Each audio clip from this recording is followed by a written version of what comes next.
Snow explodes under his boots. Dogs howl. And somewhere behind the white horizon, men with guns are closing in. Janusz hasn't slept in 3 nights.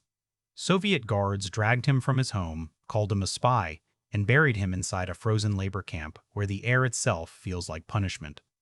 Barbed wire stretches for miles. Watchtowers blink in the dark. Men disappear here. Quietly. But Janusz refuses to vanish. Whispers move through the barracks at night, escape. Impossible distance. Endless Siberian wilderness. Death by cold or capture. Still, staying means slow extinction. So when the storm hits and the guards lose sight, Janusz makes a choice. He steps beyond the fence, and the snow swallows everything. The first night outside the camp is not heroic. It's ugly. Brutal. Brutal. The wind claws at Janusz's face until his skin cracks and bleeds. Snow pushes into his mouth, his ears, his lungs. Every breath burns like he's swallowing knives. Behind him, the camp lights fade into a distant glow. Ahead, nothing, just white, endless white. He isn't alone for long. A shadow stumbles beside him. Khabarov, a hardened criminal with eyes like chipped stone. Then, Thomas says, barely more than a boy. One by one, 7 men gather in the storm, bound by the same impossible decision. No map, no compass. Just a rumor that Mongolia lies somewhere south. South. That single word becomes religion. Days blur into a rhythm of suffering. Walk, fall, rise, repeat. Boots freeze solid overnight. Fingers turn gray. One man's feet blacken with frostbite, the smell sweet and rotten. They don't talk about it, they just keep moving. Because stopping means lying down, and lying down means death. Hunger arrives quietly at first, a hollow ache. Then it grows teeth. They chew pine bark, suck on scraps of leather. Khabarov traps a rabbit with shaking hands, and they eat it raw, steam rising from red flesh in the frozen air. Janusz closes his eyes as he swallows. Survival has no manners. But it's not just the cold that hunts them. Tracks appear in the snow one morning. Fresh. Wolves. They move in silence, gray shapes pacing at the edge of sight. Waiting. Watching. The men tighten their circle at night, backs pressed together, listening to low growls drift through the dark. No one sleeps. Every snap of a branch sounds like teeth, and then one of them doesn't wake up. No scream. No struggle, just blood staining the snow at dawn. Fear spreads faster than frostbite. Trust thins. Khabarov watches the others like he's calculating something.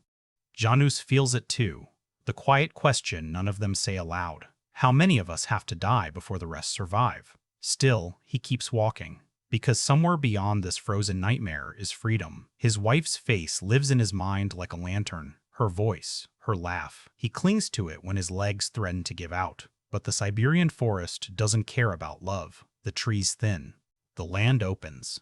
And ahead of them stretches something worse than snow. The forest ends without warning. One step there are trees. The next, nothing. The earth drops into a frozen lake stretching to the horizon. A sheet of cracked glass under a colorless sky. Wind screams across it, unobstructed, merciless. There is no cover, no shelter, just exposure. They step onto the ice anyway. Each footfall echoes beneath them, a deep, hollow boom that feels like a warning from the earth itself. Tomasz hesitates. If it breaks, it won't, Khabarov snaps. But his jaw is tight.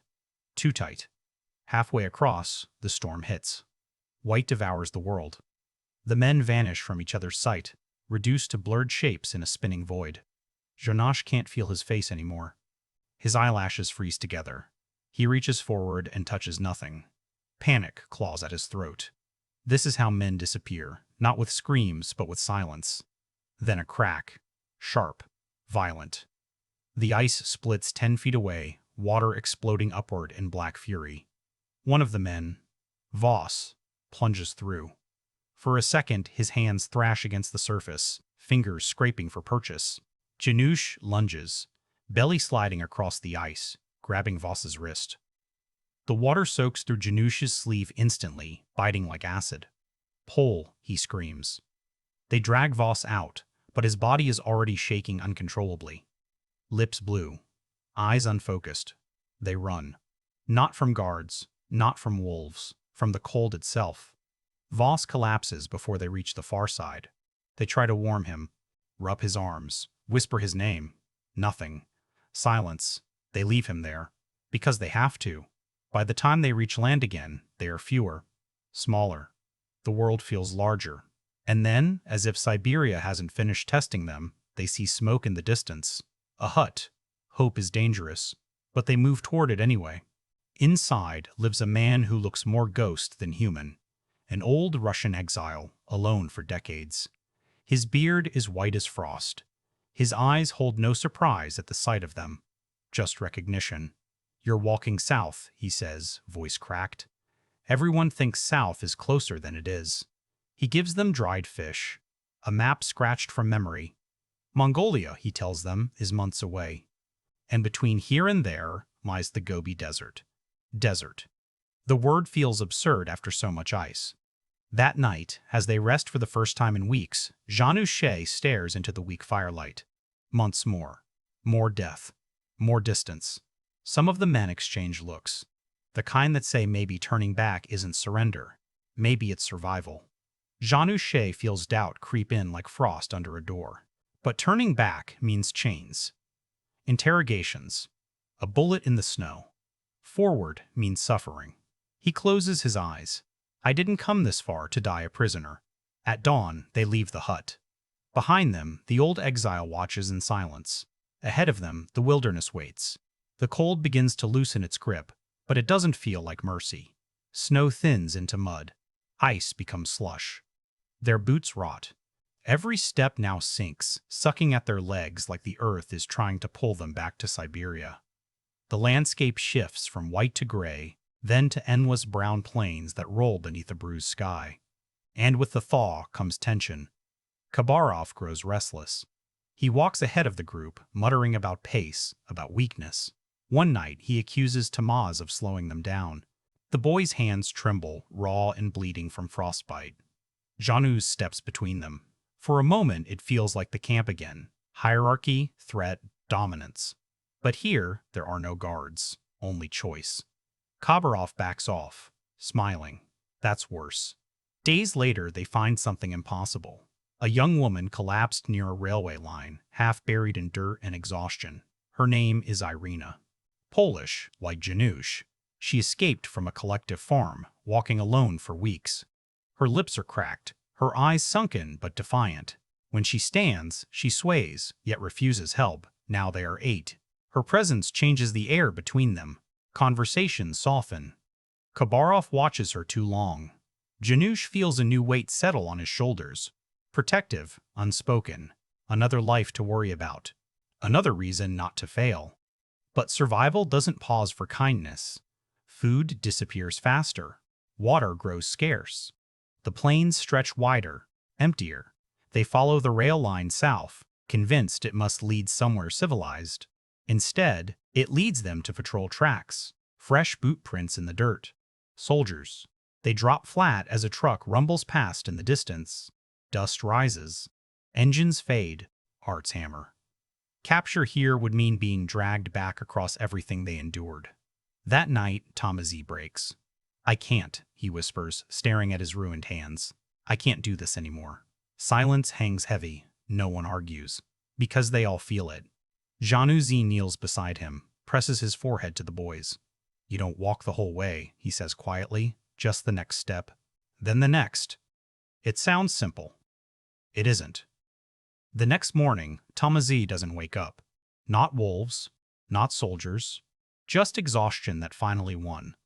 They bury him with their hands. Irina turns away, tears cutting clean lines through the dust on her face. Khabarov says nothing. But something in him shifts. The sharp edges dull slightly, like grief sanded him down. They move again. Fewer, heavier. Weeks pass. The air dries, grass thins, the horizon begins to shimmer. And then they see it. Sand. Miles of it. The Gobi Desert rises before them like a final judgment. Behind them is Siberia, frozen death. Ahead of them is heat that promises something worse. Janusz stares at the endless dunes, throat already dry. This is the part no one prepared for. And there is no turning back. Heat. It doesn't arrive gently. It slams into them like a wall. After months of frozen air cutting their lungs, the desert feels unreal, a furnace roaring under an open sky. The sand burns through the thin soles of their boots. Each breath scrapes dry against their throats. Water becomes everything. They ration what little they have, tilting the canteen carefully, counting swallows. Lips split. Tongues swell. Sweat dries before it forms. By midday, the dunes blur and shimmer, bending the horizon into cruel illusions. Lakes that vanish, trees that dissolve into air. One afternoon, Irina stumbles. Janusz catches her before she hits the sand. Her skin is hot. Too hot. Her eyes unfocused, searching for something that isn't there. I see my mother, she whispers. But there is no one, she whispers. But there is no one. Only wind-dragging grains of sand across their faces like needles. They build a small shade from torn coats. It barely helps. Khabarov stands watch, scanning the emptiness. He looks smaller now, stripped of his old menace. Survival has made them equal. Days pass measured by the sun's brutal arc. Food is gone. Completely. Voss's absence. Tamash's absence. The spaces where they used to walk feel louder than the wind. Hunger twists into something feral. One man suggests turning back north to find a railway outpost. Another says they should split up, move faster. Split up. The word hangs heavy. Dividing means death. Together they are fragile. Apart they are nothing.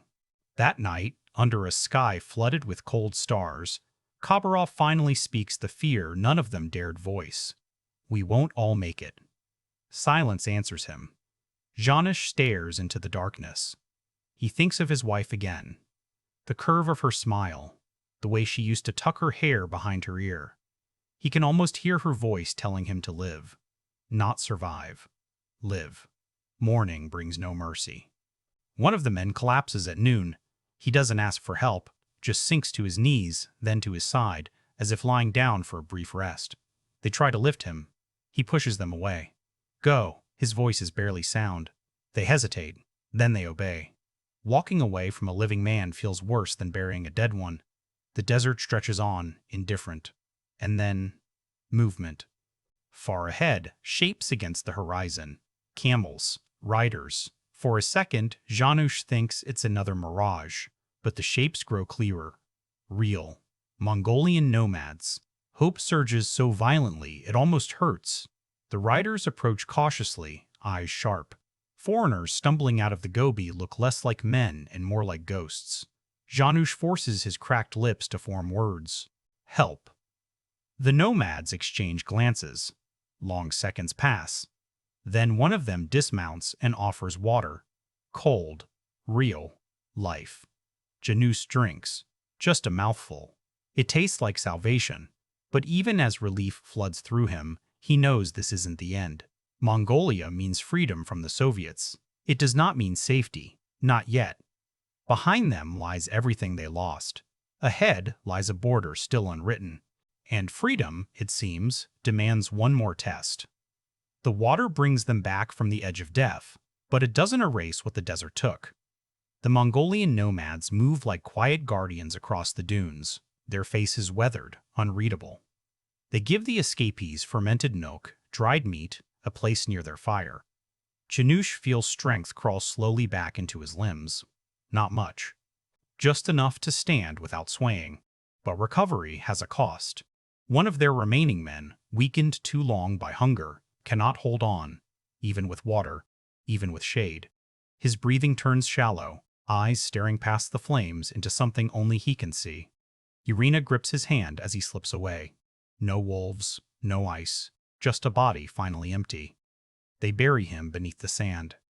Now they are fewer than half of those who left the camp.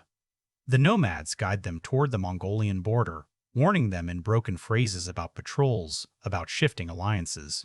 The Soviets reach far, sometimes farther than hope. Crossing into Mongolia feels invisible. No grand sign, no line carved in the earth. Just a quiet understanding from their guides you are no longer in Stalin's hands. Janusz exhales for what feels like the first time in months. But freedom isn't what he imagined. They are detained by local authorities, questioned in rooms that smell of dust and ink. Who are you? Where did you come from? Why? Suspicion lingers in every glance. Escapees are inconvenient. Political. Khabarov surprises them all. The man who once threatened to abandon the weak now speaks carefully, diplomatically, protecting the group with measured words. Survival reshaped him. Or maybe it revealed who he always was beneath the hard shell. We to pass in uncertainty. Then news arrives. A chance. Passage south. India. A land beyond Soviet reach. India. The word sounds like a myth after Siberia and the Gobi. The journey continues through mountains now, not ice or sand, but stone and thin air. The Himalayas rise like giants blocking the sky. Breathing becomes labor again. Every step uphill drags against exhausted muscles. Snow returns at higher altitudes, cruel reminder of where they began. Irina slips once on a narrow path. Janusz grabs her, heart slamming against his ribs. Below them, nothing but jagged rock and death. She looks at him, eyes fierce despite the fatigue. We didn't survive the desert to fall here, she says. He nods. Neither did he. At last, after weeks of climbing and stumbling, the air changes. Warmer, thicker. The scent of vegetation replaces dust and frost. They cross into India not with triumph, but with silence. No guards chase them. No wolves circle. No desert burns their feet, just open road. Janusz turns back once, looking toward the distant peaks they crossed. Somewhere beyond them lies Siberia, the camp, the graves of friends who never saw this horizon. He counts in his mind. 4 survivors from 7. Freedom tastes different than he imagined. It tastes like grief mixed with relief. But they are alive. And for now, that is enough. India doesn't greet them with trumpets or celebration. It greets them with noise. Markets humming. Children laughing. The smell of spice and smoke thicken the air. After months of wind and silence, the sound of life feels overwhelming. Janusz stands still in the middle of it all. No barbed wire. No watchtowers. No endless white horizon. Just people moving freely, unaware of the miles of death he walked to stand here. His legs tremble, not from weakness this time, but from the weight of it finally ending. Irina finds work first, helping at a small clinic run by foreign volunteers. Her hands, once cracked and bleeding in the snow, now steady as she cleans wounds. She smiles more. Not often, but enough.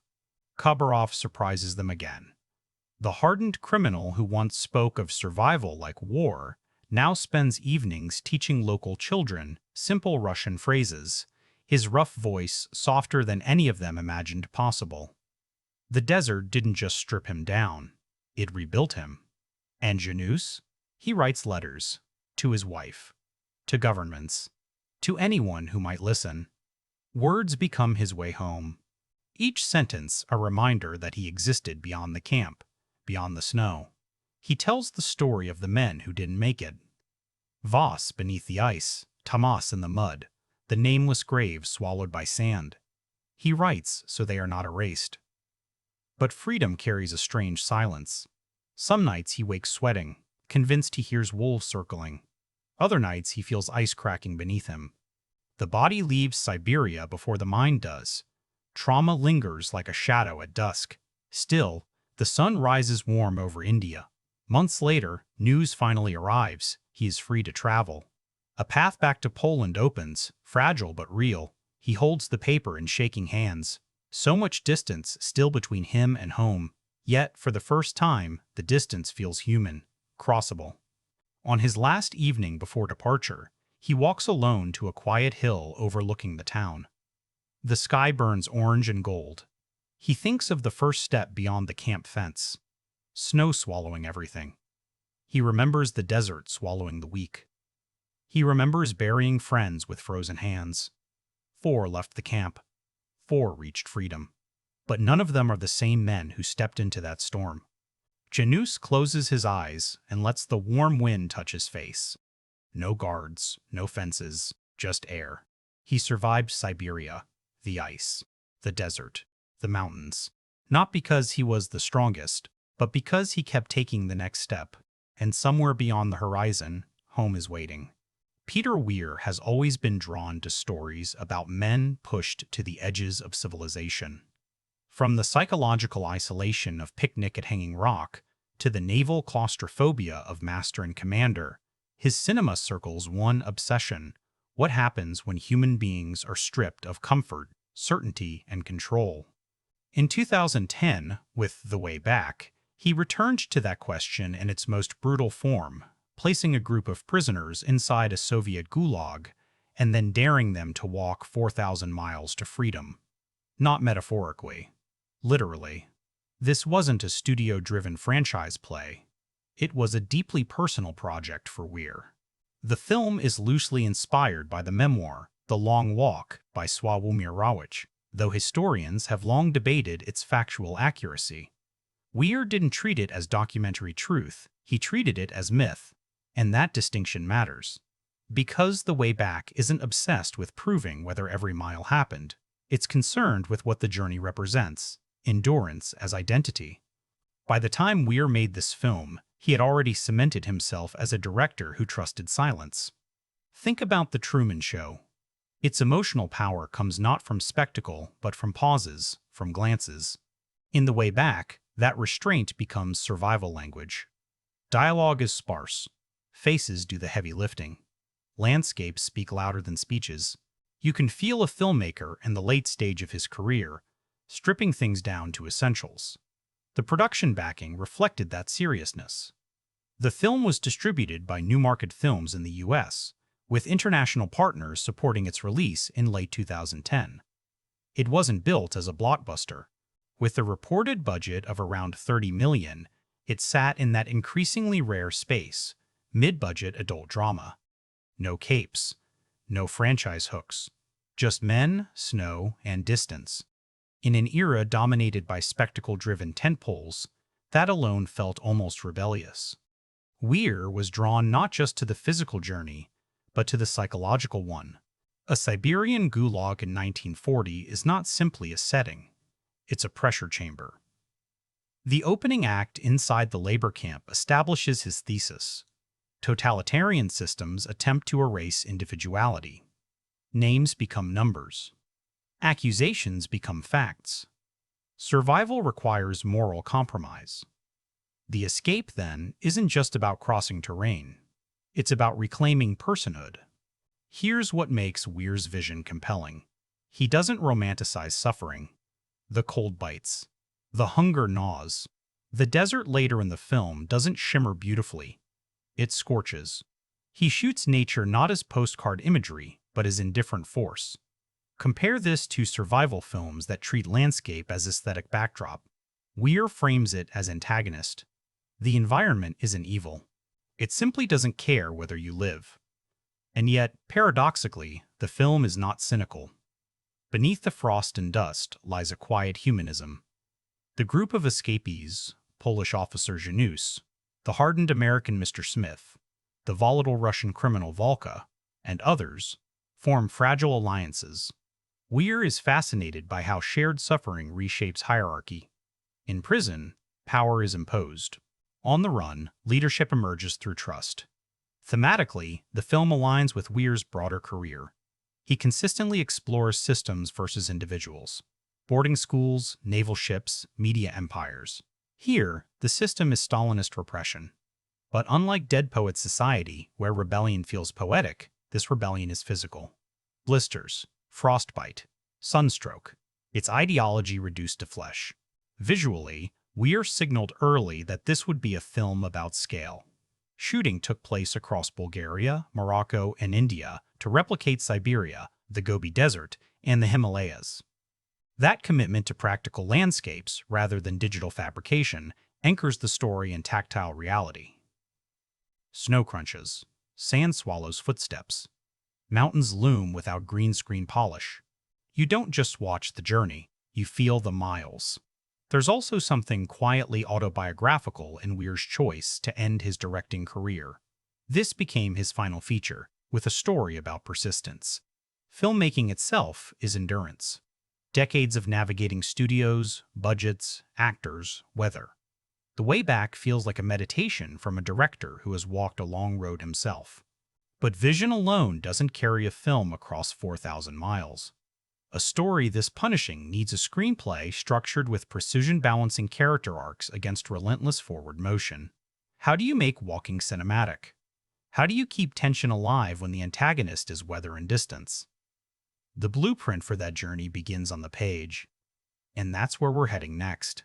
If Peter Weir supplied the vision, the screenplay had to supply oxygen. A survival epic lives or dies on structure. Too repetitive, and it becomes a travelogue. Too plot-heavy, and it betrays the stark realism the director was chasing. The Way Back was written by Weir himself, inspired in part by Sławomir Rawicz's memoir, The Long Walk, though the film never shackles itself rigidly to that account. Instead of treating the book as gospel, Weir approached it like a compass, direction, not destination. That decision shapes everything.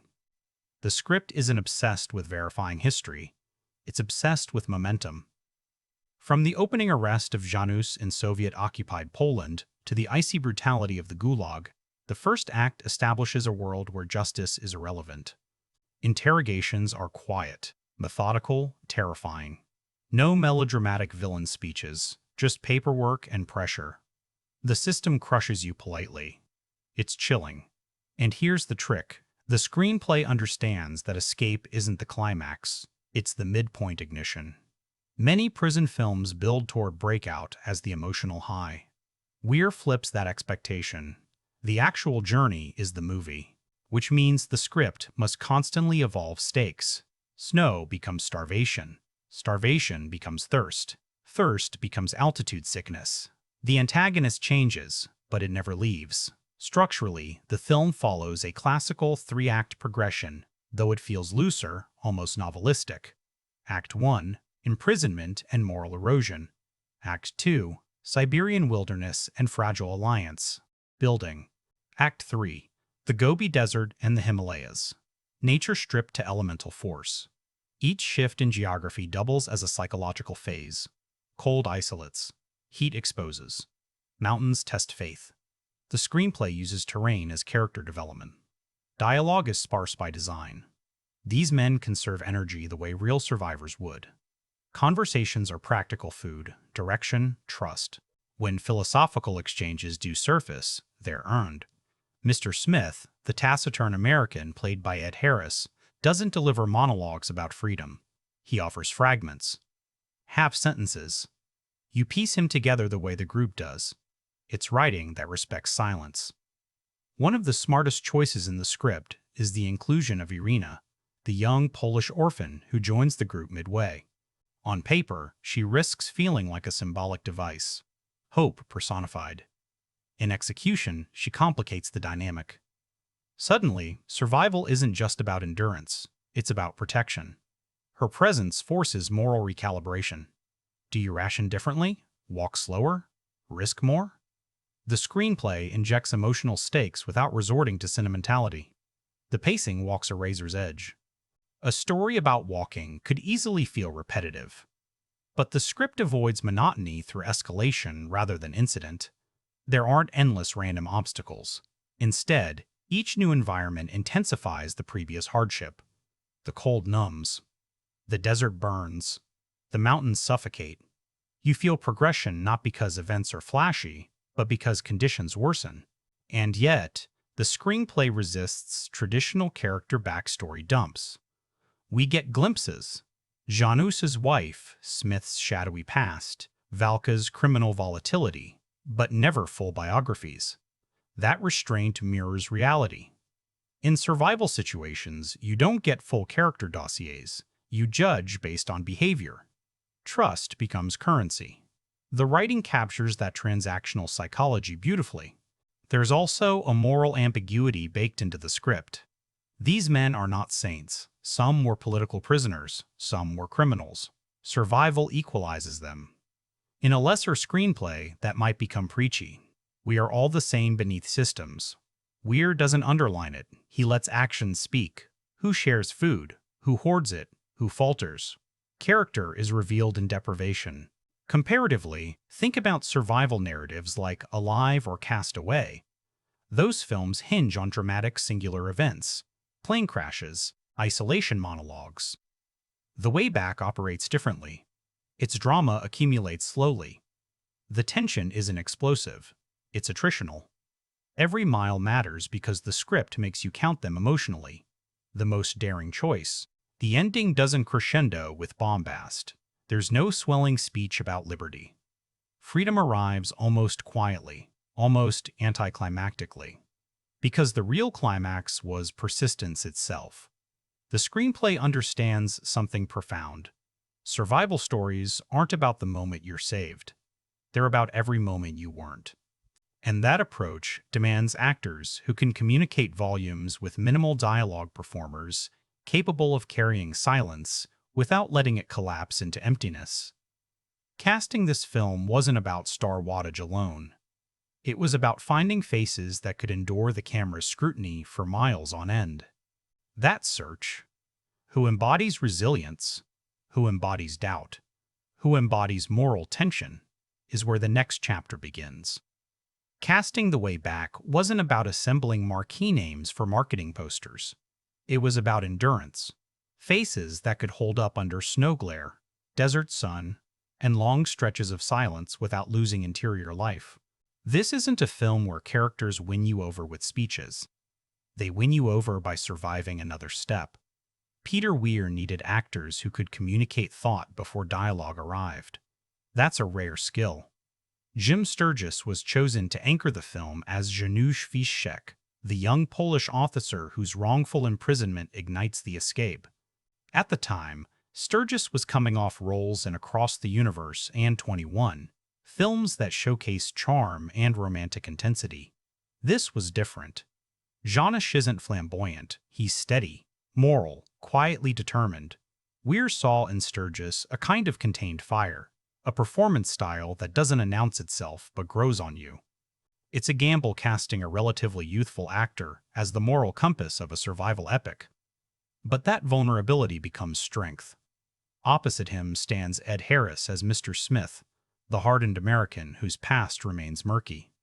Harris carries decades of gravitas into every frame. He doesn't need exposition. His face suggests history. Casting him instantly alters the film's power dynamics. You believe this man has seen war, betrayal, survival. Harris brings a weathered authority that contrasts beautifully with Sturgess's idealism. Their pairing isn't flashy chemistry, it's frictional balance. Hope and realism walking side by side. Colin Farrell's casting as Valka, the volatile Russian criminal, might have been the film's most intriguing choice. Farrell, often associated at the time with charismatic leading man roles, disappears into something feral here. Tattoos, erratic energy, moral unpredictability. Weir clearly wanted to subvert expectations. Farrell plays against his usual smooth persona, leaning into danger rather than charm. It adds instability to the group dynamic. You never quite trust Valka. That uncertainty keeps scenes alive. Saoirse Ronan's inclusion as Irena introduces a different kind of presence. She was still early in her career, having already earned acclaim for Atonement. Casting her here was both strategic and risky. The character could have easily become sentimental shorthand for innocence. Ronan avoids that trap by grounding Irena in resilience rather than fragility. She doesn't plead for protection. she earns her place. That subtle shift prevents the ensemble from tilting into cliché. The supporting ensemble, Mark Strong, Dragos Bukur, Gustav Skarsgård, and others, was assembled with precision. These are actors known for intensity rather than flash. Strong, particularly, brings quiet steel to his role as Khabarov. There's something about his stillness that makes you lean in. In a film where physical weakness creeps into every frame, having actors who can project internal resolve becomes crucial. Here's what makes this casting philosophy compelling. No one feels like they're competing for screen dominance. This isn't a star vehicle. It's an ensemble built on interdependence. In survival narratives, ego kills tension. Weir's casting choices emphasize collective presence. Faces blend into shared hardship. The camera often frames them as a unit moving through vast emptiness, and you sense that cohesion. It's worth considering what alternative casting might have done. Imagine a more overtly charismatic A-list lead, someone radiating heroism from the first frame. The film would tilt toward conventional triumph. Instead, Sturgess's understated approach keeps the tone grounded. Heroism emerges gradually. That patience aligns with the script's refusal to romanticize endurance. Chemistry tests likely focused less on charm and more on physical compatibility. Could these actors convincingly trudge through snow together? Could they project shared exhaustion without theatrical exaggeration?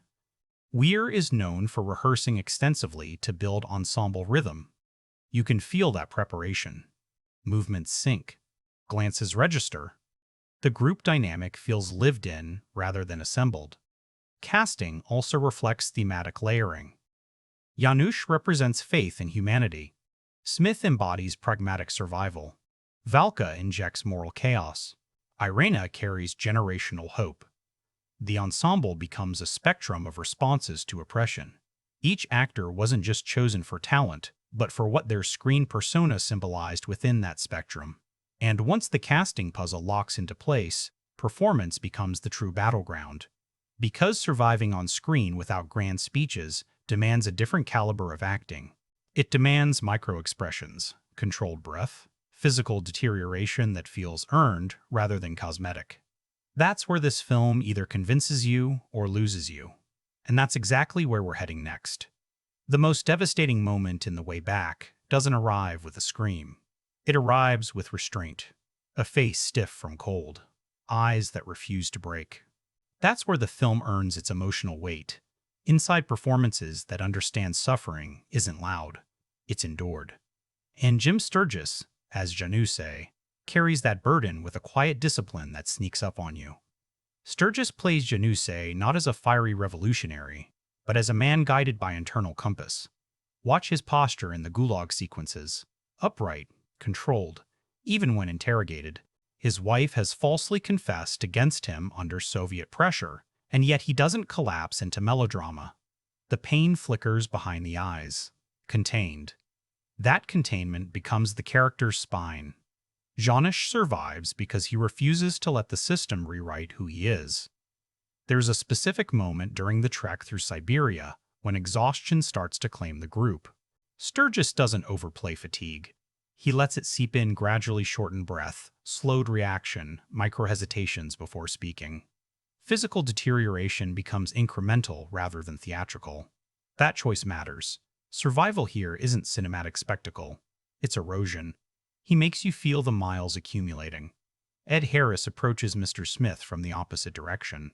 Where Janusz is moral clarity, Smith is guarded ambiguity. Harris underplays almost everything. Dialogue lands clipped, economical.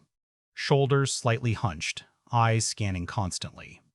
There's a history there the script never fully spells out, and Harris leans into that mystery. You sense this is a man who's survived before and paid for it. One scene crystallizes Harris's craft when the group debates whether to continue across the desert. Smith doesn't deliver a rousing speech. He studies the horizon, measures distance, then speaks softly, practically. The weight isn't in the volume, it's in the calculation. Harris makes pragmatism feel heavy, almost tragic. He understands survival as mathematics, not hope. Colin Farrell's Valka is pure volatility. Farrell strips away vanity and leans into unpredictability. His physicality shifts constantly. Restless pacing, sudden bursts of energy, erratic laughter that feels half mad. And yet, beneath the aggression, there's fragility. Farrell doesn't reduce Valka to villain, he lets you glimpse fear beneath bravado. That complexity prevents the character from becoming a simple antagonist within the group. The transformation is particularly striking given Farrell's earlier screen persona as charismatic leading man. Here, he's grimy, unstable, morally compromised. It's a deliberate dismantling of star image. And that risk pays off. Valka feels dangerous because Farrell refuses to telegraph his moves. You're never sure if he'll help or betray. That tension keeps scenes electrically alive. Saoirse Ronan brings something different entirely. Irina could have been written as symbolic innocence, but Ronan grounds her in survival instinct. Her strength is subtle. In moments where the men argue or despair, she observes, processes, endures. There's a scene in the desert where dehydration pushes everyone to the brink. Ronan doesn't dramatize suffering with big gestures. She shrinks inward, voice barely above whisper, eyes glassy but focused. It's haunting. What's remarkable about Ronan's performance is how it shifts the group dynamic without overpowering it. Her presence softens Smith, challenges Janusz's protective instincts, exposes Valka's unpredictability. She becomes emotional gravity without ever demanding spotlight. That's maturity well beyond her years at the time. The chemistry between Sturgess and Harris anchors the emotional core. Their exchanges feel lived in, not performative. No grand father-son tropes. Just two men measuring each other across hardship. Trust builds in increments. A shared look. A silent agreement. Acting like this depends on listening more than speaking. And both actors excel at that. Here's the thing about performances in survival films. They can't rely on plot twists. They rely on endurance. Facial muscles stiffen from imagined cold. Gait changes as bodies weaken. Voices thin. You believe these actors walked those miles because they embody the physical cost. That authenticity carries the film through stretches where narrative incident is minimal. And yet, lead performances don't operate in isolation. They need an ecosystem. Supporting players who amplify tension, relieve pressure, destabilize rhythm. Without them, even the strongest central turn feels hollow. Because in a journey this long, every face matters. Every step is shared. And the ensemble around these leads proves just how powerful collective performance can be. Survival stories often hinge on a single hero. The Way Back refuses that simplicity. This is an ensemble film in the truest sense. Each supporting performance, adding texture, tension, and moral contrast to the central journey. Strip any one of them away, and the dynamic shifts. Keep them all, and the group feels like a living organism, constantly recalibrating under stress. Mark Strong's Khabarov embodies quiet authority. Strong has built a career on intensity-controlled, simmering, precise, and here he channels that into stillness. In the Gulag sequences, his presence is commanding without theatrics. He doesn't posture. He observes. His eyes do most of the work, scanning faces, weighing alliances. When he commits to the escape, it feels less like rebellion and more like inevitability. Strong makes leadership look heavy. Dragos Bukur's Zoran brings a different energy, earthy, practical, less ideological. Bukur plays him as a man motivated by survival rather than grand ideals. There's something grounding about his performance. While Janusz represents moral compass and Smith hardened realism, Zoran feels like the everyman caught between them. His fear reads plainly. His hope feels fragile. That emotional transparency anchors the group in human vulnerability.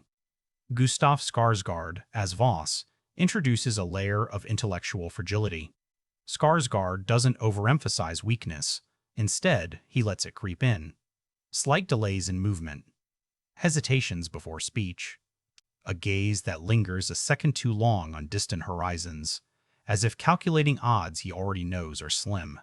His performance underscores an uncomfortable truth. not everyone survives. And the film doesn't cushion that reality. What makes the ensemble compelling is how the actors modulate energy depending on terrain. In Siberia, movements are tight, guarded. Cold compresses expression. Voices stay low, breath visible. When the landscape shifts to the desert, performances subtly open up. Tempers flare quicker. Patience evaporates. The environment influences behavior, and the actors lean into that physical psychology.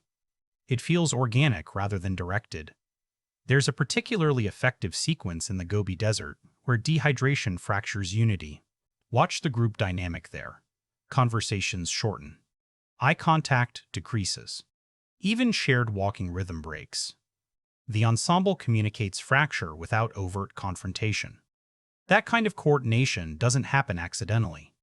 It's the result of rehearsal and trust among actors willing to underplay. Colin Farrell's volatility gains sharper edge when contrasted with Strong's control and Harris's pragmatism. Scenes crackle because the supporting cast doesn't simply orbit the leads, they challenge them. Valka's unpredictability forces Janusz to assert authority. Khabarov's steadiness tests Smith's cynicism.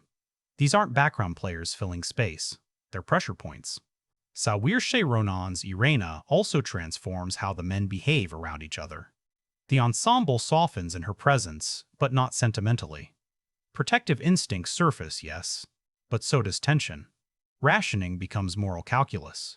Pace becomes negotiation. Her inclusion recalibrates every interaction, and the supporting actors adjust accordingly, subtly altering posture and tone when addressing her. One of the most impressive aspects of the ensemble is restraint. In lesser survival films, supporting characters often become exaggerated archetypes. The coward, the brute, the saint. Here, no one leans that far. Even moments of weakness are played with dignity. The actors resist melodrama, and that choice preserves authenticity. The film's emotional gut punches rely heavily on supporting performances. When exhaustion claims members of the group, it isn't staged a spectacle. It's quiet, sudden. The reactions from those left behind are equally restrained, grief internalized because energy must be conserved. That interplay between loss and necessity is carried almost entirely through ensemble acting choices. There's also something powerful about how the group gradually shifts from strangers to shared identity. Early scenes are fragmented. Clusters of conversation, guarded exchanges. Later, the walking formations tighten. Bodies align. Silence becomes communal rather than isolating. The supporting cast makes that evolution believable through small behavioral adjustments. And this ensemble chemistry becomes even more potent when placed against the vast physical world surrounding them. Because these performances don't exist in vacuum, they're framed by snowfields, dunes, and mountain peaks that dwarf human scale. Production design and landscape amplify the actor's vulnerability, which means the next layer of analysis isn't about faces, it's about world building, about how the physical environment becomes as much a character as any of these men. The first image that lingers after watching The Way Back isn't a face. It's a horizon endless, indifferent, swallowing human figures into white or sand. Production design in this film doesn't rely on elaborate constructed sets. It relies on scale. Vastness becomes architecture, and that choice elevates the physical world from backdrop to adversary. Production designer Patricia von Brandenstein, an Academy Award winner for Amadeus, approached the film with restraint rather than embellishment.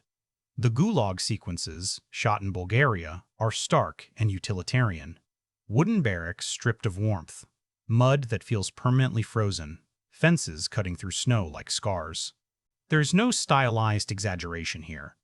The space feels functional, oppressive precisely because it looks believable. Look closely at the camp interiors. Peeling paint, rough timber, tools left where labor ended. The design communicates that these prisoners are cogs in a machine, not inhabitants of a home. Even the bunks feel temporary, as though comfort was never considered. Von Brandenstein resists the temptation to romanticize historical grit. The ugliness is practical, not theatrical. Costume design plays an equally crucial role.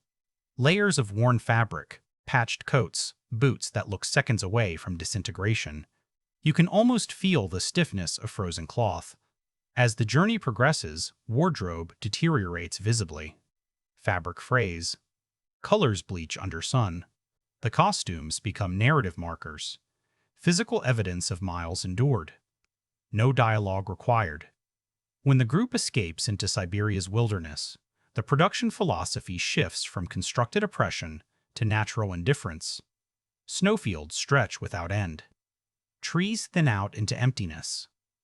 The decision to shoot in real locations rather than rely heavily on CGI pays off here.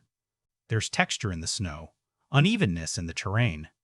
The actors aren't walking on controlled studio floors, they're battling elements. Then the landscape pivots dramatically in the Gobi Desert sequences, filmed in Morocco. The palette explodes from whites and grays into blinding gold and burnt orange. This isn't aesthetic flourish, it's thematic escalation. Cold numbs, heat exposes. The desert design strips away any illusion of protection. No fences, no walls, just open exposure. The world feels wider and somehow more suffocating. The production team understood a key principle.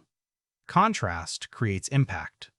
Moving from the confined geometry of the Gulag to the infinite geometry of desert amplifies emotional stakes. In prison, boundaries are visible. In the desert, they're psychological. You don't know where suffering ends. That design shift reinforces the screenplay's structural progression. Props are minimal but meaningful. A compass, a knife, small ration bundles. Each object carries weight because there are so few of them. In survival narratives, objects become lifelines. The production design treats them with reverence. When a tool is lost, it feels catastrophic. Not because the script insists, but because the visual world has taught you scarcity. The Himalayan sequences introduce yet another visual language. Jagged peaks dominate the frame, dwarfing the characters. Snow returns, but this time it's thinner, sharper, less forgiving. The mountains feel less like blank canvas and more like final exam. Production design collaborates with geography to create narrative crescendo. The higher they climb, the smaller they appear. Color palette evolution deserves attention. Early scenes are dominated by muted blues and grays tones of oppression.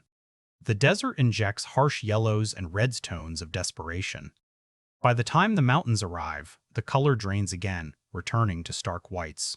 It's almost cyclical. Oppression, exposure, purification. The design subtly mirrors the psychological arc. What's remarkable is how unobtrusive all of this feels. Nothing screams, "Look at the craftsmanship." That's the power of thoughtful production design. It disappears into experience. You don't admire sets, you inhabit them. And when a character collapses against sand or snow, the ground feels unforgiving because the world has been built to feel that way. Of course, production design sets the stage.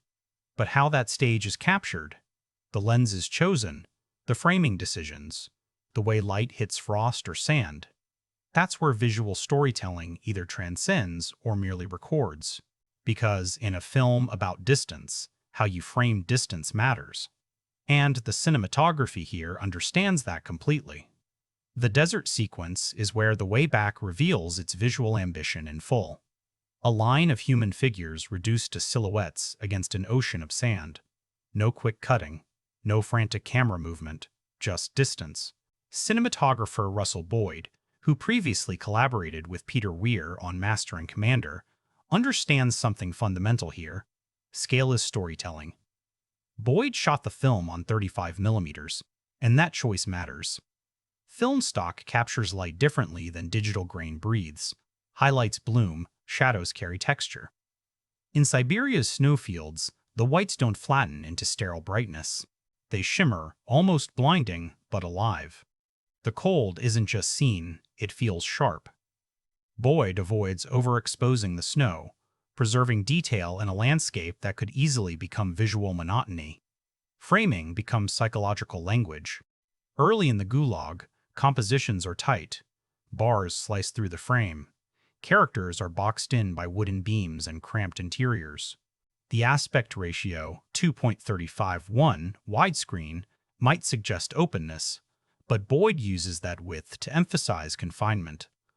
Horizontal space is there, yet inaccessible. It's visual irony. Once the escape begins, the camera pulls back. Wide shots dominate. The men become tiny figures crossing vast plains. This isn't spectacle for its own sake. It's existential framing. You feel how small they are against indifferent nature. Compare this to survival films that rely heavily on handheld urgency. Boyd often opts for steadiness. The camera watches rather than chases. That restraint amplifies vulnerability. Lighting philosophy shifts with terrain. In Siberia, natural light feels diffused, gray, unforgiving. Faces are often half-shadowed, breath visible in the air. The cold is communicated through contrast-pale skin against dark coats, frost clinging to eyelashes. There's no romantic glow, just exposure. It's almost documentary in tone. Then the Gobi Desert arrives, and everything changes. Harsh top lighting flattens features. Shadows shrink beneath bodies. Sweat replaces frost. Boyd allows the sun to dominate the frame, creating overbearing brightness that mirrors dehydration. You squint watching it. That discomfort is intentional. The cinematography refuses aesthetic comfort because the characters don't have any. One of the most effective techniques Boyd employs is depth composition. In desert sequences, the men often occupy the lower third of the frame, swallowed by sky and sand. Negative space becomes suffocating rather than liberating. You expect openness to feel freeing. Instead, it feels endless. That inversion is visual storytelling at its finest. Camera movement remains measured throughout. There are no flashy tracking shots demanding attention. When the camera moves, it does so with purpose, often paralleling the group's slow trudge. The pacing of movement mirrors physical exhaustion. Long takes allow you to sit in discomfort. Cuts aren't used to relieve tension, they're used to mark progression. The Himalayan sequences introduce verticality into the visual language. Jagged peaks slice upward, contrasting with the horizontal sprawl of desert. Boyd frames climbs from low angles, emphasizing effort. Breath becomes visible again. The return of snow feels different now, less oppressive than Siberia, more punishing because it comes after heat. Visually, the film cycles but escalates. Color grading subtly reinforces emotional shifts. Blues and grays dominate early, creating emotional chill. The desert's yellows and reds heighten desperation. By the mountains, the palette desaturates again, almost cleansing. It's a visual arc that parallels the narrative's endurance trajectory. Not flashy, not stylized, purposeful. What Boyd achieves here invites comparison to David Lean's epics like Lawrence of Arabia. Both films understand how to frame humans against immensity. But where Lean often romanticized landscape, Boyd and Weir strip romance away. Their vistas are beautiful, yes, but beauty feels secondary to indifference. Nature doesn't care how cinematic it looks. And here's the crucial point. The cinematography never overshadows the performances. Faces remain readable even in extreme environments. Close-ups are reserved for moments of emotional fracture. The balance between epic scale and intimate detail is calibrated with precision. You believe these characters exist within the landscape, not layered artificially on top of it. But visuals tell only half the story. You can frame distance, you can light exhaustion. Yet the emotional undercurrent, the tension tightening in your chest, the dread creeping in during silence, that comes from sound. Because when the wind howls across Siberian plains or desert silence presses against your ears, the film's audio landscape becomes just as vital as what you see. There's a moment in the Siberian wilderness where the wind rises and dialogue disappears completely. No swelling strings, no explanatory score, just air cutting across open space. That choice tells you everything about how The Way Back approaches sound. This isn't a film that leans on music to manufacture emotion. It lets silence do the heavy lifting. Composer Burkhard Dowitz, who previously worked with Peter Weir on The Truman Show, delivers a score that is deliberately restrained. If you're expecting grand orchestral themes announcing heroism, you won't find them here. The music often hovers at the edge of perception. Soft piano phrases, sparse strings, tonal textures that feel almost like distant memory. It doesn't instruct you how to feel. It shadows the journey. What's striking is how rarely the score dominates a scene. In many survival films, music swells during moments of crisis to signal danger or triumph. Here, tension frequently unfolds in near quiet. The absence of music becomes expressive. When footsteps crunch in snow or drag through sand, those sounds take center stage. You become hyper-aware of breath, of fabric scraping, of boots grinding against earth. That attention to diegetic sound audio that exists within the world of the story grounds the experience in physicality. Listen to the Gulag scenes. Metal gates clank with sharp finality. Guards' footsteps echo across wooden floors. Even the subtle murmur of prisoners in the background creates an atmosphere of suppressed humanity. The environment speaks constantly. In Siberia, the soundscape thins out. Wind dominates. It's not cinematic wind, no exaggerated howling, just persistent, needling presence.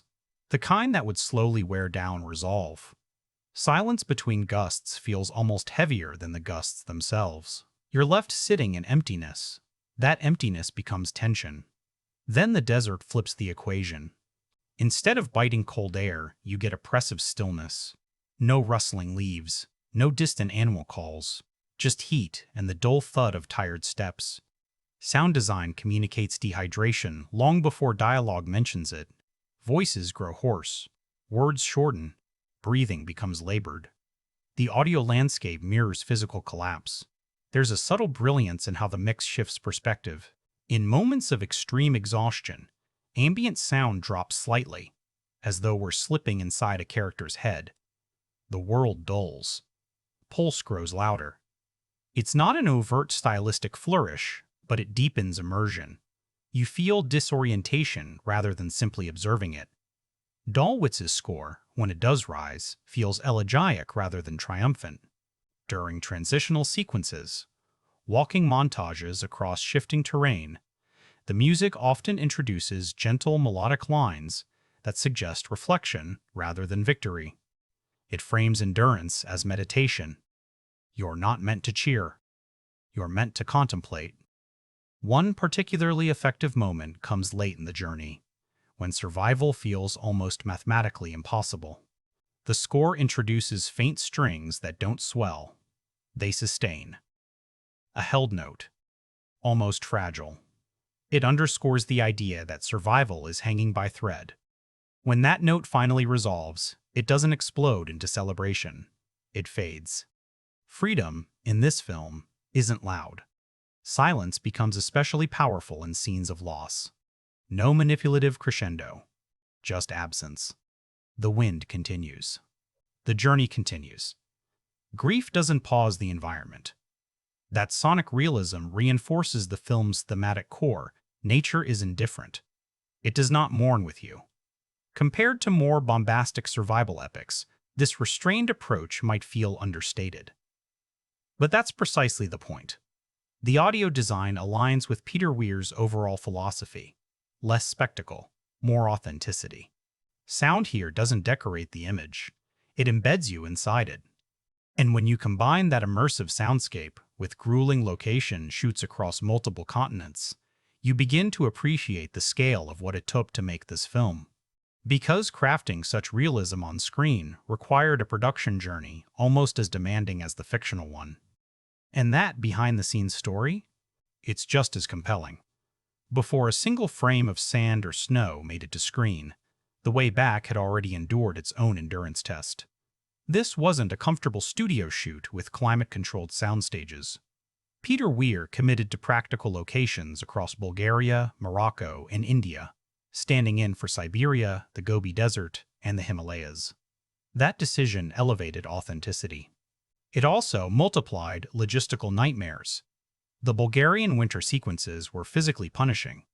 Cast and crew worked in sub-zero temperatures, often trudging through real snow for extended takes. You can fake frost with makeup. You can't fake breath, crystallizing mid-sentence. Actors have spoken in interviews about numb fingers, limited dexterity, the kind of cold that creeps into bone. That discomfort bleeds into performance. When you see exhaustion on screen, it isn't entirely manufactured. Weir is known for methodical direction. He doesn't rush. That patience in brutal weather conditions requires crew stamina as much as artistic vision. Shooting wide exterior frames in snow means battling shifting light, cloud cover, wind interference. Continuity becomes fragile. A gust alters footprints. A thaw shifts texture. The production team had to move with precision to preserve visual consistency while respecting natural unpredictability. Then came Morocco. If Bulgaria tested cold endurance, the desert tested heat tolerance.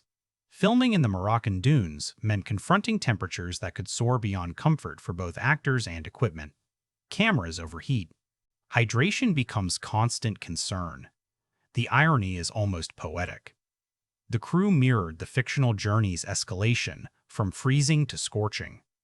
There's something psychologically disorienting about shooting desert sequences. Endless Horizon offers no spatial reference points. Cast members reportedly describe the landscape as both beautiful and oppressive. That duality translates directly into the film. When you see the group dwarfed by dunes, that scale is real. No green screen extension swallowing them artificially. The emptiness exists. One of the more understated production challenges involved movement choreography. Walking sounds simple.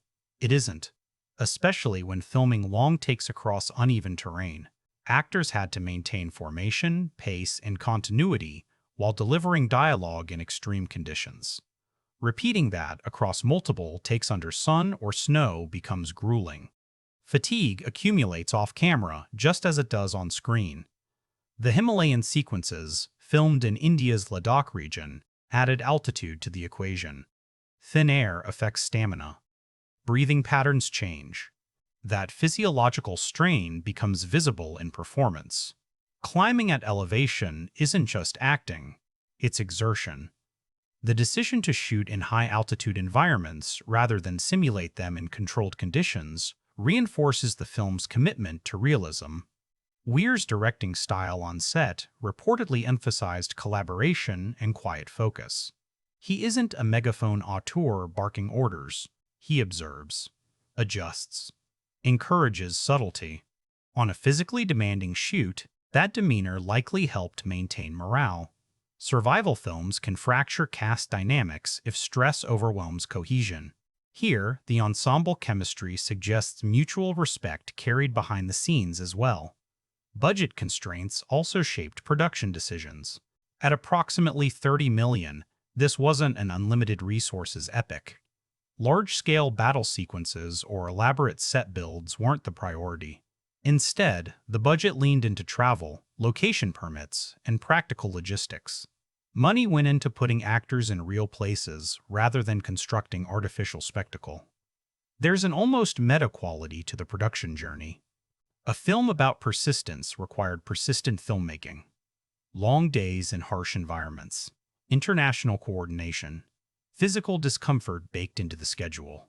You feel that commitment in the finished product. The miles walked by characters are echoed in the miles traveled by crew. Post-production maintained the same restrained philosophy. Editing avoided overcutting, preserving the slow burn pacing Weir intended. Visual effects were minimal, primarily used to enhance landscapes subtly rather than dominate them. The result feels tactile rather than digitally polished. All of this labor led to a film that, while not engineered for blockbuster domination, carried significant ambition. The question then becomes, how did audiences respond financially? Did this mid-budget endurance epic find commercial traction in a marketplace leaning toward spectacle? Because sometimes artistic integrity walks a long road at the box office too. For a film that spans 4,000 miles and 3 continents, The Way Back arrived in theaters with surprisingly modest commercial expectations. This wasn't engineered as a 4-quadrant blockbuster. It carried a reported production budget of around $30 million significant. But far from tentpole territory in 2010, a year dominated by franchise juggernauts like Inception, Toy Story 3, and Harry Potter and the Deathly Hallows. Part 1. In that competitive landscape, a meditative survival drama was always going to face an uphill climb. The film premiered in late 2010, with a limited release strategy before expanding modestly. That rollout signaled confidence in critical traction rather than mass-market blitz. Word of mouth would need to carry it, and while the cast featured recognizable names, Ed Harris, Colin Farrell, Saoirse Ronan, none were positioned here in overtly commercial modes. No high-concept hook, no explosive set pieces dominating trailers. Just endurance. Box office numbers reflected that niche positioning.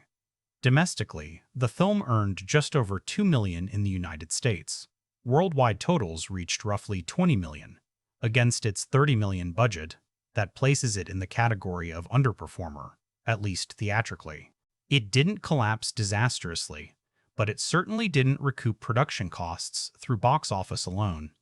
Marketing expenses, often equal to or exceeding production budgets, would have widened that gap further. On paper, that looks like a disappointment. But numbers rarely tell the whole story. Mid-budget adult dramas have increasingly struggled in the modern theatrical ecosystem, squeezed between indie micro-budgets and blockbuster franchises. The Way Back belonged to a shrinking middle. Its pacing, deliberate, patient, contemplative, was unlikely to ignite opening weekend frenzy. This is a film that asks for stillness, not spectacle. International markets provided some cushioning. European territories responded more favorably than North America, perhaps reflecting stronger appetite for historical dramas and ensemble-driven narratives. The film's multinational cast and global settings likely aided that cross-border appeal. Still, it never transformed into a sleeper hit. Home media and streaming distribution, however, extended its lifespan. Films like this often find their true audience outside opening weekend metrics. Survival dramas tend to age well, gaining appreciation through quiet discovery rather than explosive release. While precise home media revenue figures aren't always publicly detailed, ancillary markets likely softened the financial blow. Commercially, the film's performance also marked an inflection point in Peter Weir's career. After decades of respected, often successful films, this became his final feature as director. Not because of scandal or creative decline, but because the industry had shifted. Financing thoughtful, adult-oriented epics without franchise branding became increasingly difficult. In that sense, The Way Back represents the end of a certain era. There's a bittersweet irony here. A film about persistence struggled to persist in multiplex culture dominated by immediacy. Its strengths, restraint, patience, realism, are not qualities easily distilled into 30-second trailers. The marketing challenge was intrinsic to the material. Yet financial performance doesn't define artistic value. Some films thrive commercially and fade culturally. Others stumble at the box office and endure critically. The question becomes, how did critics and audiences respond beyond ticket sales? Did reviewers embrace Weir's restrained epic? Did viewers find it moving or distant? Because sometimes the true measure of a film's journey isn't counted in dollars, but in discourse. And that critical conversation is where we turn next. Critics didn't dismiss The Way Back, but they didn't unanimously embrace it either. The response was measured, respectful, often admiring of craft, yet divided on emotional impact. On Rotten Tomatoes, the film holds a critic's score hovering around the low to mid 70% range, reflecting generally favorable reviews without tipping into rapture. Metacritic placed it in a similar territory, signaling solid but not overwhelming acclaim. IMDb users have kept it in the mid-7 range over the years, suggesting steady audience appreciation. That pattern tells a story. Reviewers consistently praised the cinematography and commitment to practical locations. Russell Boyd's widescreen compositions drew comparisons to classic epics. David Lean inevitably entered the conversation. Writers highlighted the authenticity of the landscapes, the physicality of the performances, the refusal to glamorize suffering. Visually, few had complaints. Ed Harris and Saoirse Ronan received particular commendation. Critics noted Harris's restrained authority and Ronan's mature presence, especially given her age at the time. Colin Farrell's against-type performance also surprised many. Reviewers who had once associated him with swagger acknowledged his willingness to disappear into volatility here. The ensemble, broadly speaking, earned respect. Where discourse split was pacing. Some critics admired the deliberate tempo, calling it immersive and meditative. Others found it emotionally distant. Words like austere surfaced frequently. For certain viewers, the film's restraint translated into authenticity. For others, it created a barrier. This is the risk of minimalism. What one audience experiences as subtle, another may experience as muted. There was also debate around the source material's historical authenticity. By the time of the film's release, questions had already circulated regarding the factual accuracy of Rawich's memoir. Some historians suggested that elements of the journey were either embellished or misattributed. Critics acknowledged this uncertainty, though most agreed that Weir wasn't presenting a documentary. The film functions as allegorical endurance rather than strict historical record. Still, the conversation lingered in reviews. Interestingly, audience response over time has grown warmer. While initial box office numbers were modest, retrospective appreciation has strengthened. Survival dramas often age well because they rely less on trend and more on human resilience. In an era saturated with CGI spectacle, the film's practical realism feels increasingly refreshing. It's a slow-burn rewatch rather than an opening night rush. Awards recognition was limited, but not absent. The film received a Golden Globe nomination for Best Original Score, acknowledging Burkhard Dalwitz's understated composition. It didn't break into major Academy Award categories, a reflection perhaps of its quiet profile rather than its craft. 2010 was an intensely competitive year in award circuits, and mid-scale dramas without heavy campaign backing often struggle for nomination slots. Culturally, The Way Back occupies an interesting space. It's not frequently cited in lists of great survival films alongside Alive or The Revenant. It doesn't dominate discourse the way those more visceral entries do, but it maintains steady respect among cinephiles who appreciate its restraint. It's the kind of film that resurfaces in conversations about Peter Weir's career, often framed as a dignified closing chapter. And perhaps that's fitting. The film doesn't shout for legacy. It walks quietly into it. Much like its characters, it survives without spectacle. But beyond reception, beyond critics and box office, there's the deeper question. What does this journey mean? What themes endure after the snow melts and the desert fades? Why tell a story about walking thousands of miles in the first place? Because beneath frostbite and sunstroke lies something more philosophical, and that's where we land for the final stretch. At its core, The Way Back asks a deceptively simple question. What does freedom actually mean? Not politically, not rhetorically, physically. How far would you walk for it? How much pain would you absorb before deciding the destination isn't worth the cost? Peter Weir doesn't answer with speeches. He answers with footsteps.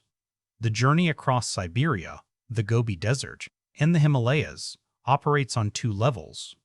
On the surface, it's a survival narrative. Men escaping a Stalinist gulag and crossing nearly unimaginable terrain. Beneath that, it's a meditation on identity under pressure.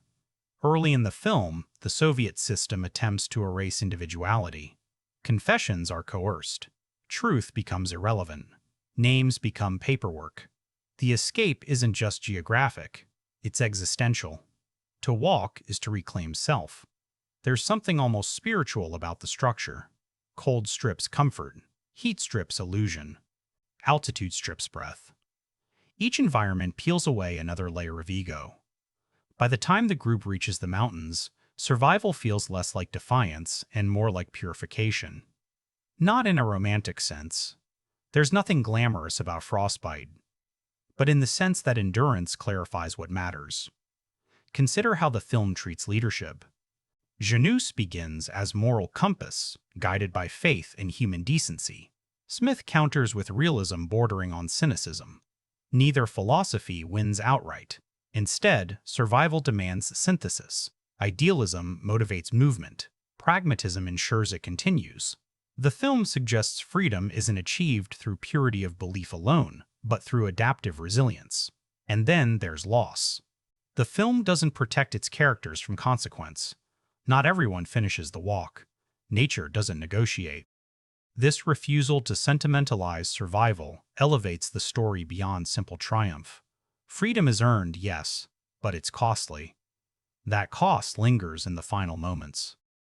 Victory feels quiet, almost subdued, because survival isn't celebratory when you've buried companions along the way. Peter Weir's legacy threads through this ending. Throughout his career, he explored individuals pushing against systems, boarding schools, naval hierarchies, media control. The Way Back distills that theme into its purest form, a body moving through hostile space, refusing erasure. As his final feature film, it feels like a summation. A director who spent decades navigating industry currents ends with a story about persistence against overwhelming odds. Rewatchability emerges not from plot twists, but from immersion. You return to this film for atmosphere, for the crunch of snow under boots, for the sight of tiny silhouettes against burning sand. It rewards patience. In a cinematic era increasingly addicted to speed, The Way Back dares to slow down. That pacing won't satisfy everyone. It demands attention rather than grabbing it. Is it flawless? No.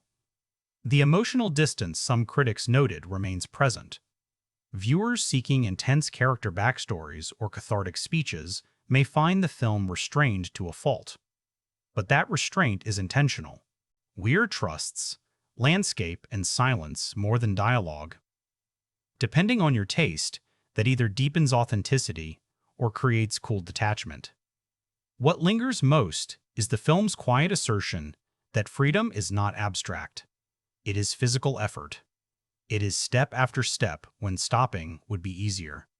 In a modern context, where freedom is often debated in ideological shorthand, the film grounds the concept in muscle and breath. You feel what it costs. Within the survival genre, The Way Back occupies a distinct space. It lacks the visceral brutality of The Revenant and the high-stakes disaster spectacle of Alive. Instead, it leans into classical epic minimalism, closer in spirit to David Lean than to Alejandro Gonzalez Iñárritu. That choice ensures it may never dominate pop culture lists, but it also ensures it won't feel dated by technological excess. So who is this film for? It's for viewers who appreciate endurance over adrenaline, for those who value atmosphere over exposition, for anyone drawn to stories where the greatest antagonist is indifference itself. In the end, The Way Back doesn't roar. It walks, quietly, steadily, persistently, and in that persistence lies its power. Peter Weir closes his directing career not with spectacle, but with distance. A long road behind him, a long road on screen, and the understanding that sometimes the most meaningful journeys aren't about where you arrive, but about the refusal to stop moving. History complicates The Way Back, not emotionally factually. The film is inspired by Sławomir Rawicz's memoir, The Long Walk, published in 1956, which recounts an alleged 4,000-mile escape from a Siberian Gulag to India. For decades, the book was accepted by many as a remarkable true story. Then, researchers began asking uncomfortable questions. Archival records suggested Rawicz's may have been released under amnesty rather than having escaped. Other evidence hinted that the journey might have been experienced by different prisoners entirely. And here's where things get interesting. Peter Weir knew about the controversy. He wasn't blindsided by it during release. Instead of claiming documentary precision, he framed the film as inspired by, rather than based on, a true story. That distinction is subtle but crucial. because The Way Back operates less as historical reconstruction and more as endurance myth. Cinema has always thrived in that space between fact and emotional truth. Think about Braveheart. Historically inaccurate in numerous details, yet thematically powerful in its exploration of rebellion and sacrifice. The question becomes, does strict accuracy matter more than thematic resonance? Weir's answer seems clear. He's chasing something archetypal. The idea of prisoners walking thousands of miles toward freedom taps into something older than the Cold War. It echoes biblical Exodus narratives. It mirrors Odyssean return journeys. It fits into the timeless structure of pilgrimage stories. Suffering as purification. Whether Rawitches himself walked every mile becomes secondary to the symbolic weight of the walk itself. That doesn't mean historical debate is irrelevant. It shaped critical reception. Some reviewers hesitated to fully embrace the film's framing because of lingering doubt about the memoir's authenticity. In an era increasingly concerned with factual accountability, audiences often expect true story films to defend their claims. The Way Back walked a tightrope, evoking reality while sidestepping strict verification. What's fascinating is that the film subtly acknowledges ambiguity. It doesn't end with triumphant textual confirmation. There's no heavy-handed epilogue declaring exact mileage.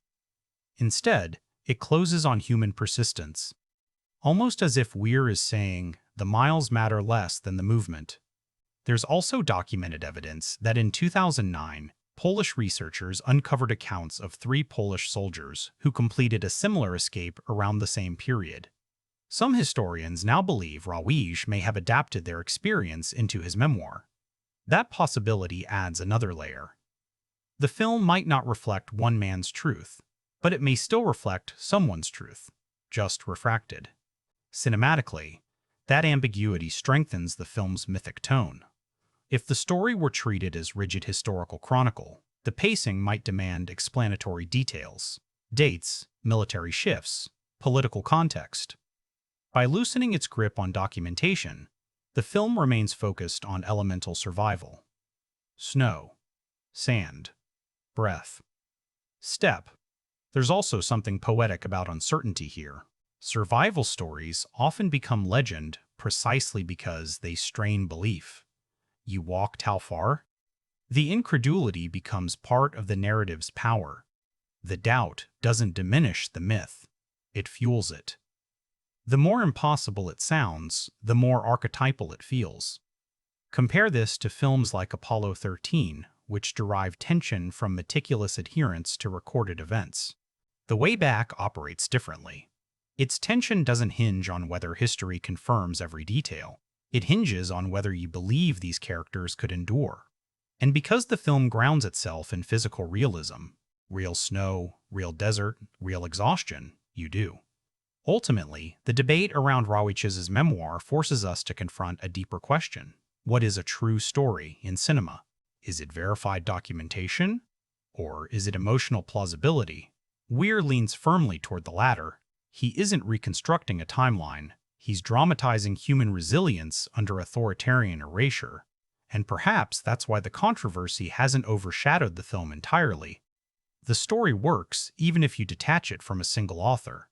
It becomes collective memory rather than individual testimony, a survival archetype that transcends ownership.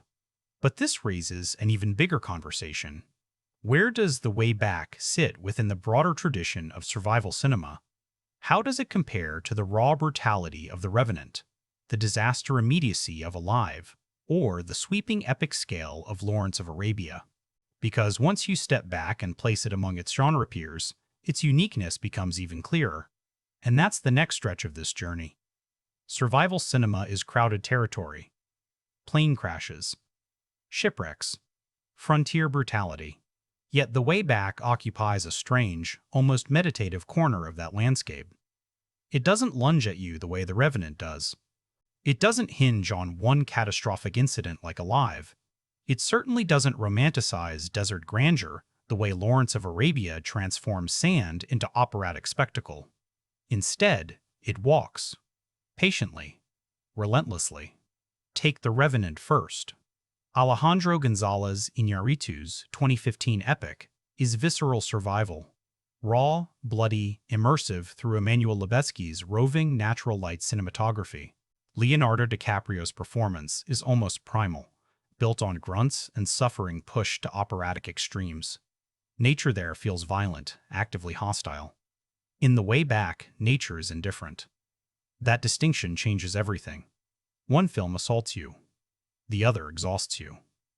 Alive, 1993, recounting the Andes plane crash, focuses intensely on moral collapse and the taboo of cannibalism. Its drama centers on a singular dilemma. How far will humans go when starvation strips away civilization? The Way Back is less interested in moral horror and more interested in perseverance. Its ethical tensions are quieter. Who gets more water? Who slows the group? Who cannot continue? The conflict is cumulative rather than explosive. And then there's David Lean's Lawrence of Arabia. The desert in Lean's hands becomes mythic. Canvas towering compositions, shimmering mirages, orchestral grandeur. Russell Boyd's desert in The Way Back feels less romantic, more punishing. The dunes are beautiful, yes, but the beauty feels secondary to dehydration. Lean frames conquest. Weir frames endurance. What sets The Way Back apart most clearly is its refusal to hinge survival on spectacle. There's no bear attack, no avalanche sequence engineered for adrenaline spikes. The film understands that true endurance often looks monotonous. Step after step. Blister after blister.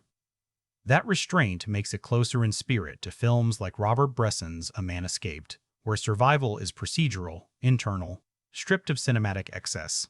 Even within Peter Weir's own filmography, comparisons illuminate differences. Master and Commander also explores men battling nature. But there, the sea becomes arena for strategy, hierarchy, and naval choreography. There's velocity, cannon fire, tactical maneuvers. In The Way Back, strategy reduces to direction and rationing. The spectacle shrinks inward. Another useful comparison is Sean Penn's Into the Wild. Both films explore human isolation within vast landscapes. But where Penn's film romanticizes transcendence, nature as spiritual escape, Weir's film emphasizes survival within it. The characters in The Way Back aren't seeking enlightenment. They're seeking political freedom. That grounding keeps the narrative anchored in pragmatism. There's also a tonal divergence from contemporary survival thrillers that rely heavily on suspense scoring and rapid editing. Modern entries often compress time to heighten intensity. Weir stretches it. You feel duration. That temporal patience aligns more closely with classic epics of the 1960s and 70s than with 21st century adrenaline cinema. And here's something crucial. The Way Back lacks a singular villain. No central antagonist chasing the group. No ticking clock device. The Soviet regime fades into memory once the escape begins. The true opposition is distance itself. That abstraction makes the film philosophically different from most survival narratives, which typically require an identifiable threat to sustain tension. This genre positioning may explain part of its muted commercial impact. Audiences often expect survival films to deliver visceral peaks, moments engineered for collective gasp. Weir offers attrition instead. It's less about, can they survive this moment, and more about, can they survive all of it? That cumulative tension is harder to market, but arguably more authentic. Placed within the survival canon, The Way Back feels almost classical, leaning into endurance myth rather than spectacle shock. It respects the audience's patience. It trusts the accumulation of miles over manufactured spikes. And when you consider that choice through the lens of masculinity and heroism, another layer emerges. Because, unlike many survival epics that celebrate dominance, this film often portrays vulnerability as strength. And that shifts the entire conversation about what survival and heroism really mean. Heroism in most survival films is loud. It's dominance over environment. It's physical superiority. It's the image of a man conquering nature through sheer willpower.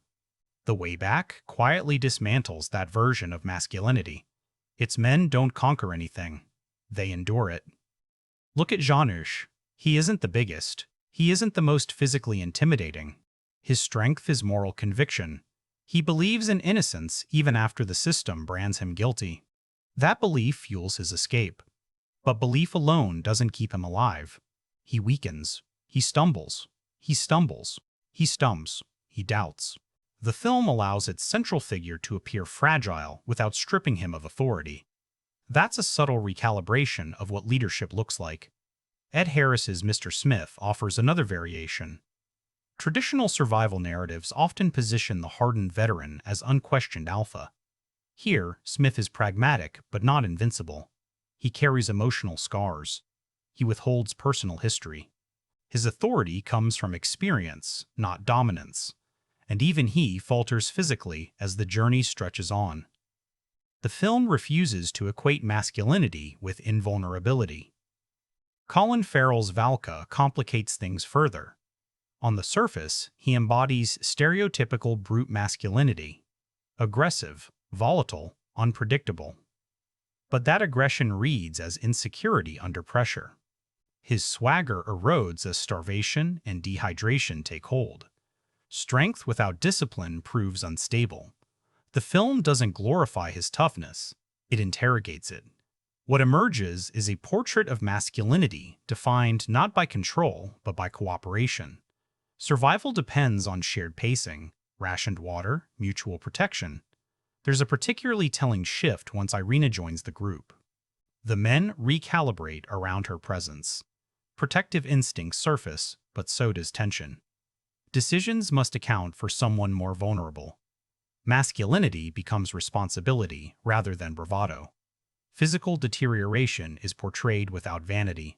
Faces hollow out, movements slow, voices thin. In many survival epics, the male body is fetishized, muscle against wilderness, endurance framed as aesthetic spectacle. The Way Back strips away that glamour. The body becomes fragile machinery. When it fails, there is no dramatic slow-motion fall, just stillness. There's also emotional vulnerability threaded quietly through the journey. Moments of doubt aren't framed as weakness. They're acknowledged as human response. When members of the group question the feasibility of continuing, the film doesn't shame them. It presents exhaustion as legitimate. Strength becomes the choice to continue despite that exhaustion, not the absence of it. Compare this to frontier mythology in American cinema, where survival often aligns with conquest narratives. The wilderness is something to dominate. In Weir's film, wilderness cannot be dominated. It can only be crossed. That philosophical distinction reframes masculinity away from mastery and toward resilience. The absence of a central villain further shifts the gender dynamic. There's no singular male adversary to defeat. The Soviet guards vanish after the escape. Nature doesn't taunt. It simply exists. Without a human antagonist, masculinity has no external rival to overpower. The struggle becomes internal and communal. Even the film's restraint in emotional climax reinforces this redefinition. There's no chest-beating declaration of triumph at the end. Freedom arrives quietly. Survival is acknowledged, not celebrated. That humility undercuts traditional heroic spectacle. The achievement lies in persistence, not dominance. This portrayal feels particularly resonant when placed in contemporary context. Modern audiences increasingly question rigid definitions of masculinity tied to aggression and emotional suppression. The Way Back anticipates that shift. It presents men who endure, who cooperate, who grieve quietly, who accept limitation. Strength is measured in steps taken together. And when you widen that lens beyond gender, the film begins to reveal something even more profound. The geography itself, the snow, the sand, the mountains, functions as psychological terrain.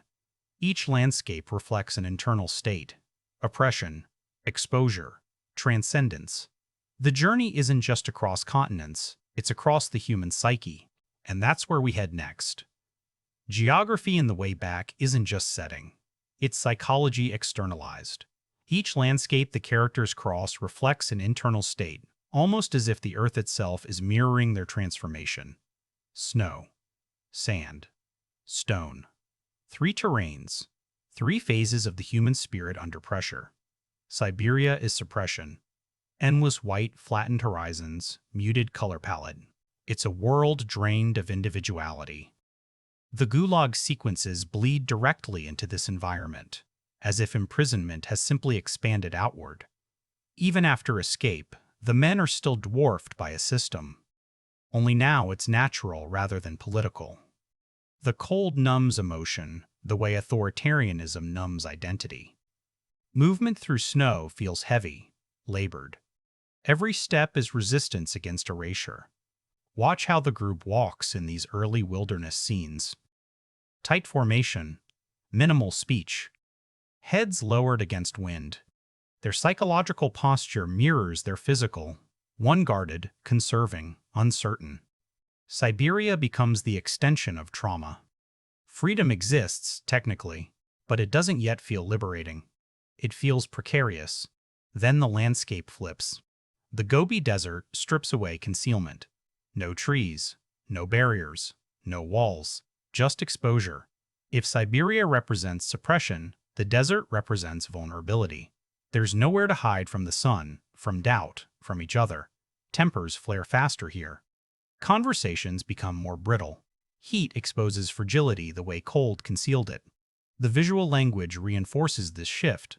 In the snow, characters are swallowed by pale emptiness. In the desert, they are silhouetted against blinding brightness. Different extremes. Same vulnerability.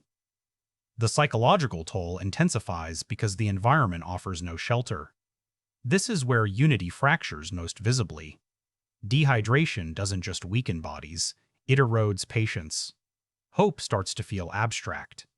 And yet, paradoxically, the desert also clarifies purpose. When survival becomes immediate water, shade, direction, ideological questions fade. The mind simplifies. Walk, drink, continue. It's survival stripped to primal necessity. The film subtly suggests that hardship can burn away distraction. Pain narrows focus. Then come the Himalayas. Mountains introduce verticality. After horizontal expanses of snow and sand, the climb upward feels symbolic. Breath shortens. Steps slow. But there's elevation, literal and metaphorical. If Siberia suppressed and the desert exposed, the mountains test transcendence. Can the body carry the spirit any higher? Can hope survive altitude? Visually, the peaks dwarf the men more dramatically than any previous landscape. Jagged edges cut into the sky. The climb looks impossible. And that impossibility is the point. The journey culminates not in flat ground, but in ascent. Survival requires upward movement, even when gravity resists. What's remarkable is how Peter Weir never overstates the symbolism. There's no dialogue explaining what each terrain means. The metaphor operates quietly, embedded in pacing and framing. You feel the progression without being told it exists. Compare this geographic psychology to films like Apocalypse Now, where the river journey mirrors descent into madness. In The Way Back, movement is opposite, an ascent toward freedom, even if the cost is staggering. The terrain becomes moral testing ground rather than psychological collapse. The evolution of walking formations further reinforces internal change. Early on, the men cluster defensively. In the desert, spacing widens fracture. By the mountains, formation tightens again, but differently than before. Less guarded, more interdependent. The geography reshapes relationship dynamics. Even color progression mirrors internal shifts. Cold blues to harsh yellows to stark whites again. But the final white feels different from the first. It's not the sterile oppression of Siberia. It's earned altitude. Context transforms perception. The same snow that once symbolized suppression now suggests proximity to freedom. There's a philosophical undercurrent here about human beings in relation to nature. The film doesn't position humanity as conqueror of environment. It positions humanity as transient traveler through forces larger than itself. Geography doesn't bend. Humans adapt or perish. And that humility before landscape deepens the film's existential weight. Because once you recognize that the world is indifferent, the question shifts inward. What sustains movement when the universe offers no guarantee of reward? That's not just survival cinema. That's existential philosophy. And that's where this journey goes next. Strip away the geography. Strip away the politics. Strip away even the historical debate. What remains at the core of The Way Back is a philosophical confrontation. What keeps a human being moving when there is no visible end in sight? Existential philosophy has long wrestled with that question. Albert Camus wrote about Sisyphus condemned to push a rock forever, arguing that meaning is found not in the summit, but in the act of pushing. Watching Weir's film, it's impossible not to feel that resonance. The men walk, and walk, and walk. No guarantee of success, no assurance of rescue, just motion. Hope, in this film, is not optimism, it's discipline. Janusz embodies that idea. His belief in freedom isn't loud or inspirational in the cinematic sense. It's quiet repetition. One more step, one more mile. His faith, both spiritual and moral, functions less as emotional comfort and more as structure. It organizes his suffering. Without that internal framework, the journey would collapse into chaos. Mr. Smith offers a contrasting existential stance. If Janusz walks because he believes in something higher, Smith walks because stopping equals death. His worldview is stripped of romance. Survival is arithmetic. Calories burned versus distance gained. Water remaining versus terrain ahead. And yet, even that cold calculation becomes its own philosophy. It's a commitment to forward motion grounded in realism rather than faith. The tension between those two approaches mirrors a classic philosophical divide, meaning versus endurance. Do we survive because life has purpose? Or do we assign purpose to survival itself? The film refuses to choose. It allows both frameworks to coexist, sometimes harmoniously, sometimes in friction. Valka complicates the existential equation further. His volatility reflects the collapse of meaning under pressure. Without internal compass, suffering mutates into aggression. He embodies what happens when endurance lacks direction. His strength is real, but unanchored. And unanchored strength fractures. There's a moment in the desert where exhaustion nearly silences the group entirely. No philosophical debate, no declarations of hope, just breathing. Labored, ragged. That's the film at its most existential. The universe is silent. Nature offers no affirmation.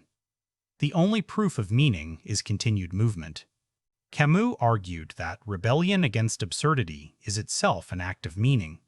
In that sense, every step in the way back is rebellion. The Soviet regime attempted to reduce these men to numbers.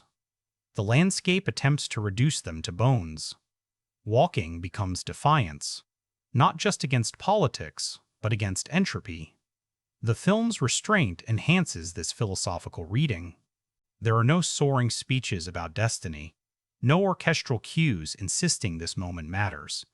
Meaning is never handed to you. It emerges through persistence. That subtlety makes the experience meditative rather than manipulative. Freedom, then, transforms from destination into practice. The men are technically free the moment they leave the Gulag. But that freedom has no value until it is sustained. Political liberation without physical endurance is irrelevant. The body must carry the idea. That fusion of ideology and muscle grounds the film's existential weight. Even loss folds into this framework. When members of the group fall, the journey does not halt. It cannot. Grief becomes internalized, carried forward rather than resolved. This mirrors existential thought. Suffering does not negate meaning. It complicates it. The act of continuing becomes tribute. And perhaps that's why the ending lands so quietly. When freedom finally arrives, it doesn't explode into catharsis. It settles. Survival has been earned, not theatrically claimed. The absence of spectacle reinforces the philosophical core. Meaning was never in the arrival. It was in the refusal to stop. Placed within Peter Weir's career, this existential through-line feels deliberate. From Gallipoli to The Truman Show, his characters confront systems larger than themselves. They resist not because victory is guaranteed, but because identity demands resistance. The Way Back distills that motif into its purest expression, walking as rebellion. In a modern cinematic landscape often obsessed with immediacy and resolution, this film stands apart. It values duration. It honors persistence. It suggests that freedom is not a cinematic climax, but a lived practice. And that raises one final question. With time and distance, does The Way Back deserve reevaluation? Has its quiet endurance been mistaken for emotional distance? Is it, perhaps, an understated classic waiting for broader recognition? That's the final stretch of this extended journey. Time has a strange effect on certain films. Some explode on release and slowly fade into trivia night footnotes. Others arrive quietly, almost modestly, and gain gravity as the years pass. The Way Back belongs to the second category. It didn't dominate award season. It didn't ignite box office headlines. But in retrospect, its restraint feels less like limitation and more like integrity. Rewatch it now, in a cinematic era saturated with digital spectacle, and something shifts. The practical landscapes feel richer. The unhurried pacing feels almost radical. Modern survival epics often compete to outdo one another in extremity. More violence, more brutality, more visual intensity. Weir's film refuses escalation for its own sake. It trusts accumulation over shock. That patience may have worked against it in 2010. Audiences conditioned by rising blockbuster dominance were perhaps less receptive to a film that asks for stillness. But cultural tastes evolve. There's growing appetite for tactile filmmaking, real locations, minimal CGI, performances grounded in subtlety. In that climate, The Way Back feels increasingly aligned with contemporary reevaluation of practical craft. Consider how films like The Assassination of Jesse James by the coward Robert Ford or Blade Runner 2049 were initially received respected, yet commercially muted, only to gain stronger reputations over time. Quiet epics often require distance. They need years to separate from opening weekend expectations. They reward viewers who return without the noise of hype. Peter Weir's career context further strengthens the case for reassessment. As his final feature, the film now reads as thematic culmination. The individual versus system. The persistence of identity under pressure. The dignity of restraint. Knowing it closes his directing chapter lends the journey additional poignancy. It becomes less about commercial metrics and more about artistic closure. There's also renewed relevance in its political undertones. In an age where conversations about authoritarianism, displacement, and migration resurface globally, a story about walking across borders for freedom resonates differently. The film never sermonizes. It doesn't foreground ideology.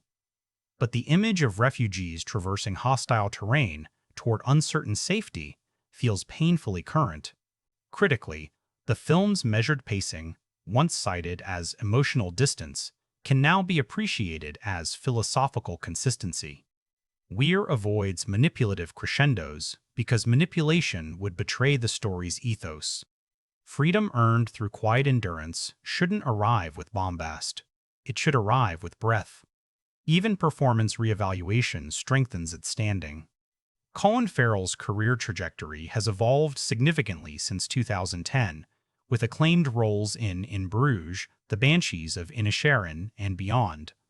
Revisiting his volatile Valka reveals an early glimpse of that depth. Saoirse Ronan's ascent to multiple Oscar nominations further reframes her role here as foundational. The ensemble, in hindsight, feels even more impressive. And then there's the craftsmanship. Russell Boyd's cinematography. Patrizia von Brandenstein's production design. Burkhard Dalwitz's restrained score. None of it clamors for attention, but all of it endures. In an industry often chasing immediacy, durability becomes rare currency. Is The Way Back a masterpiece? That depends on your definition. It lacks the cultural saturation of genre titans. It doesn't redefine survival cinema the way The Revenant redefined technical immersion. But it does something arguably harder. It commits to classical restraint in a modern era. It refuses spectacle inflation. It values the long road. Underrated doesn't mean misunderstood by everyone. It means under-discussed relative to craft. And in that sense, yes, the film deserves more conversation than it often receives. Not because it demands rediscovery, but because it rewards it. Ultimately, The Way Back stands as a testament to persistence, on screen and off. It persisted through modest box office. It persisted through historical controversy. It persists in quiet recommendation lists passed between cinephiles who value atmosphere over adrenaline. And perhaps that's the most fitting legacy imaginable for a film about walking toward freedom. It doesn't sprint into canon. It arrives slowly, step by step. Editing is the invisible endurance test of The Way Back. No flashy montage tricks. No aggressive cross-cutting between simultaneous crises. Editor Lee Smith, who would later cut high-velocity films like Inception and Dunkirk, does something almost counterintuitive here. He slows everything down. That choice is bold. Survival films often rely on editing rhythm to generate urgency. Quick cuts simulate chaos. Tight shot, reverse shot patterns intensify conflict. Smith resists that instinct. He allows shots to breathe. Walking sequences unfold in extended takes, forcing you to sit inside duration rather than skip across it. The audience doesn't escape monotony. We experience it. Watch how transitions are handled between environments. The shift from Siberia to the desert isn't marked by dramatic title cards or rapid montage. It's gradual. Snow thins. Landscape changes subtly. The edit respects geographic continuity. That patience makes the world feel coherent, not episodic. There's a structural discipline at play. The first act inside the Gulag moves with tighter pacing. Scenes are shorter. Interrogations cut efficiently. Oppression feels compressed. Once the escape begins, scenes lengthen. Walking dominates screen time. The film's tempo physically mirrors liberation. Confinement equals quick cuts. Freedom equals extended duration. One of the most effective editorial decisions is restraint during moments of loss. When members of the group collapse, Smith avoids melodramatic cutting patterns. No flurry of reaction shots. No lingering slow motion. The moment arrives. It settles. Then the journey continues. That lack of editorial emphasis reinforces thematic reality. Survival does not pause for grief. There's also a subtle use of ellipsis. The group covers thousands of miles, yet we don't see every step. Smith trims repetition without sacrificing the sensation of distance. It's a delicate balance. Show too much walking and the film stagnates. Cut too aggressively and the endurance dissolves. The edit finds middle ground. Enough repetition to convey fatigue. Enough compression to maintain engagement. Compare this to survival thrillers like 127 Hours, where editing becomes kinetic, almost hallucinatory, to reflect psychological breakdown. The Way Back chooses steadiness instead. The edit rarely fractures perspective. Even during dehydration sequences, cuts remain controlled. Disorientation is conveyed through performance and sound, not editing chaos. Lee Smith's later work with Christopher Nolan often manipulates time structurally, intercutting timelines, bending chronology. Here, time flows linearly. That linearity enhances immersion.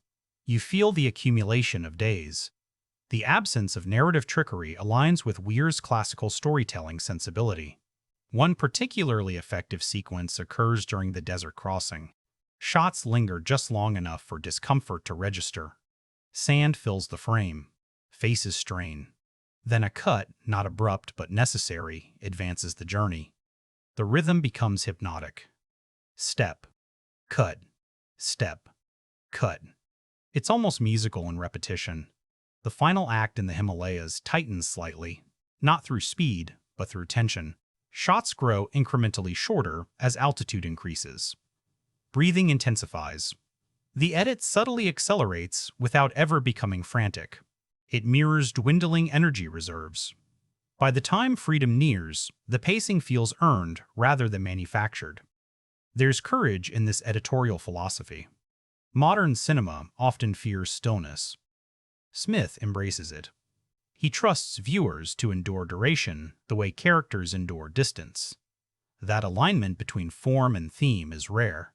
And when you zoom out, cinematography, sound, performance, editing, you see a film constructed with unified restraint. Every department resists excess. Every craft decision bends toward authenticity rather than spectacle, which leaves us with the final expansion of this journey. Not just whether The Way Back deserves reevaluation, but whether it represents the quiet end of a filmmaking era. Because films like this are increasingly rare, and that rarity may be its most profound legacy, there's a quiet melancholy hanging over The Way Back that goes beyond its narrative. It feels like the closing note of a particular kind of filmmaking: mid-budget, adult-oriented, patient, geographically ambitious, unconcerned with franchise architecture. In today's studio ecosystem, that species is endangered. Look at the production profile: $30 million budget, international locations, ensemble cast of respected actors rather than superhero IP, practical landscapes over digital spectacle. In the 1990s and early 2000s, films like this weren't anomalies. They were staples. Studios regularly financed character-driven epics aimed at mature audiences. Now, that financial middle ground has thinned dramatically. The industry shifted. Tentpoles ballooned into 200 million global events, while smaller stories migrated to streaming platforms. The theatrical space for contemplative survival dramas narrowed. The Way Back sits almost exactly at that pivot point. Released in 2010, it arrived just as franchise dominance began tightening its grip on box office real estate. That context reframes its modest commercial performance. It wasn't simply competing against other films. It was competing against a changing business model. Marketing budgets increasingly favored high-concept properties. Audience habits leaned toward spectacle.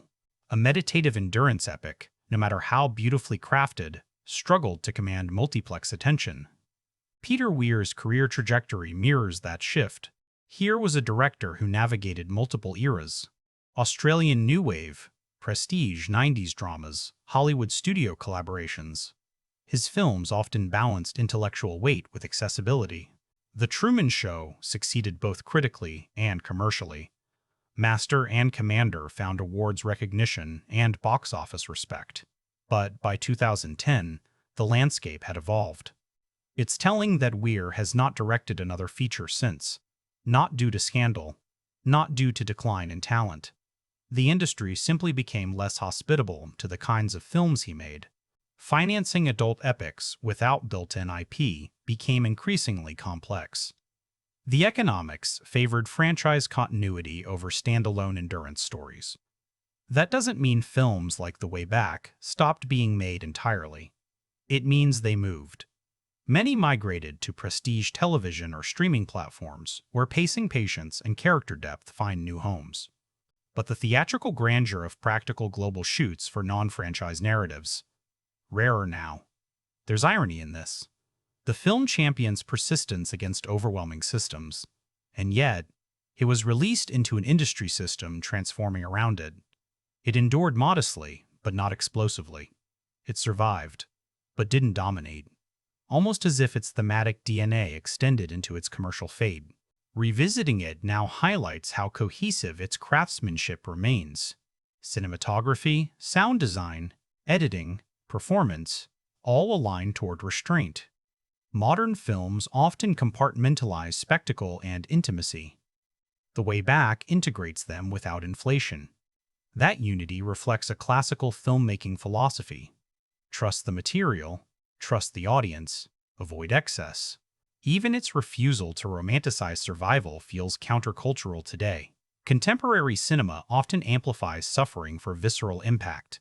Weir presents suffering plainly. No slow-motion hero shots, no triumphant orchestral catharsis, just persistence. That restraint may limit immediate emotional spikes, but it enhances long-term resonance. So does it mark the end of an era? Not definitively, but it certainly represents a threshold, a bridge between classical studio drama and modern franchise dominance. A reminder that epic scale doesn't require superheroes, just landscape and human will. And as we approach the final two expansions of this analysis, the question becomes less about industry trends and more about legacy. When future audiences look back at survival cinema, at Peter Weir's body of work, at the early 21st century transition period, where will the way back stand? Will it remain a respected footnote, or will it slowly rise, mile by mile, into recognition as one of the last great classical endurance epics of its era? That final evaluation awaits. Legacy is rarely decided on opening weekend. It's decided in classrooms, in late-night rewatches, in conversations between filmmakers who quietly admit, that one stayed with me. And The Way Back has that kind of staying power. The slow-burn durability that doesn't scream for canonization, but quietly earns it. Within Peter Weir's filmography, it now reads like a distilled thesis statement. Gallipoli explored youthful idealism crushed by war. Dead Poet Society examined individuality suffocated by institution. The Truman Show confronted constructed reality and the courage required to step beyond it. Master and Commander chronicled men navigating hostile seas under rigid hierarchy. Strip those films down to their essence, and you find the same question. What does it take to remain yourself when the system, or the world, presses inward? The Way Back reduces that question to muscle and breath. There's no elaborate metaphor like a fabricated television town, no poetic classroom rebellion, no naval battles, just distance. And that reduction feels intentional, almost monastic. Weir ends his directing career, not with crescendo, but with clarity. Human beings, stripped of comfort, stripped of ideology, stripped even of certainty, still walk forward. That's the statement. When historians look at early 21st century cinema, they'll likely mark it as the era where franchises solidified dominance and digital spectacle accelerated. In that timeline, The Way Back will stand as a countercurrent. A reminder that epic scale once meant physical landscape and ensemble performance, not green screen armies. It also occupies a unique place within survival cinema. It refuses sensationalism. It refuses to weaponize suffering for thrills. Instead, it frames endurance as cumulative devotion. That may limit immediate adrenaline, but it deepens philosophical weight. The film doesn't just show survival, it contemplates it. And contemplation ages well. Thematically, its relevance persists. Oppression remains a global reality. Displacement remains current. The image of people crossing hostile terrain in pursuit of safety hasn't faded. It's intensified. Viewed through that lens, the film feels less like historical drama and more like enduring parable. From a craft perspective, its cohesion strengthens its case for long-term recognition. Cinematography, editing, sound design, performance, all harmonized toward restraint. No department overwhelms another. No stylistic indulgence fractures tone. That unity of vision is increasingly rare in an era of multi-director franchises and studio mandates. Is it flawless? No film is. Some viewers will always find its emotional distance too pronounced, its pacing too deliberate. But those critiques are inseparable from its identity. Speeding it up would betray its philosophy. Amplifying sentiment would distort its honesty. Its restraint is not accident, it's conviction. And conviction carries weight over time. Perhaps its greatest legacy lies in what it represents, the dignity of persistence. In narrative, in filmmaking, in theme. It doesn't rush to impress. It doesn't beg for applause. It simply moves forward, step by step, trusting that endurance itself has value. That's a rare cinematic ethos. So where does The Way Back ultimately stand? Not as a revolutionary landmark that redefined genre. Not as a box office titan. but as a classical endurance, epic, quiet, tactile, thematically coherent, that closes one director's career with integrity intact. It walks its path without spectacle. And in doing so, it leaves footprints that remain visible long after flashier films have blown away like desert sand. One final step remains, because the true final word on any film isn't critical consensus or box office tally. It's the simple question, does it stay with you? And the way back, for those willing to walk alongside it, does. If there's one final layer to uncover in the way back, it's this. The film doesn't just depict endurance, it becomes an act of endurance for the viewer. And that's not a criticism. It's the point. Most modern films are designed to be consumed. Fast arcs, emotional cues, climaxes spaced at reliable intervals. The way back asks something different. It asks you to commit, to stay, to sit inside duration without constant narrative reward. In that sense, watching it mirrors walking it. And that design choice is radical. Because the film's ultimate achievement isn't in any single performance, landscape, or thematic argument. It's in alignment. Form matches content at every level. The slow pacing mirrors distance. The restrained score mirrors emotional containment. The wide framing mirrors existential smallness. The editing rhythm mirrors physical exhaustion. Every craft decision bends toward the same thesis: survival is cumulative. That cohesion is rare. Think about how many films introduce powerful themes but undercut them with spectacle inflation or tonal inconsistency. Here, nothing breaks philosophy. Even the ending refuses indulgence. Freedom arrives not as operatic crescendo, but as quiet exhale. No swelling victory march. No heroic freeze frame. Just arrival. After everything, just arrival. That restraint is what lingers. There's also something profoundly human about how the film treats success. It doesn't frame survival as proof of superiority. It frames it as consequence of persistence. The men who make it don't appear triumphant. They appear altered, thinner, weathered, changed. Survival leaves a mark. The film honors that cost. And maybe that's why it stays with certain viewers more than others. If you approach it expecting adrenaline spikes, it feels muted. If you approach it as meditative endurance cinema, it feels almost transcendent. Not in a mystical sense, in a grounded, bodily way. You feel miles in your bones by the time credits roll. Within the expanded 22-part journey we've walked through, something becomes clear. The way back isn't about escape alone. It's about motion as identity. The Soviet system tries to define these men through confinement. The landscape tries to erase them through indifference. Walking becomes declaration.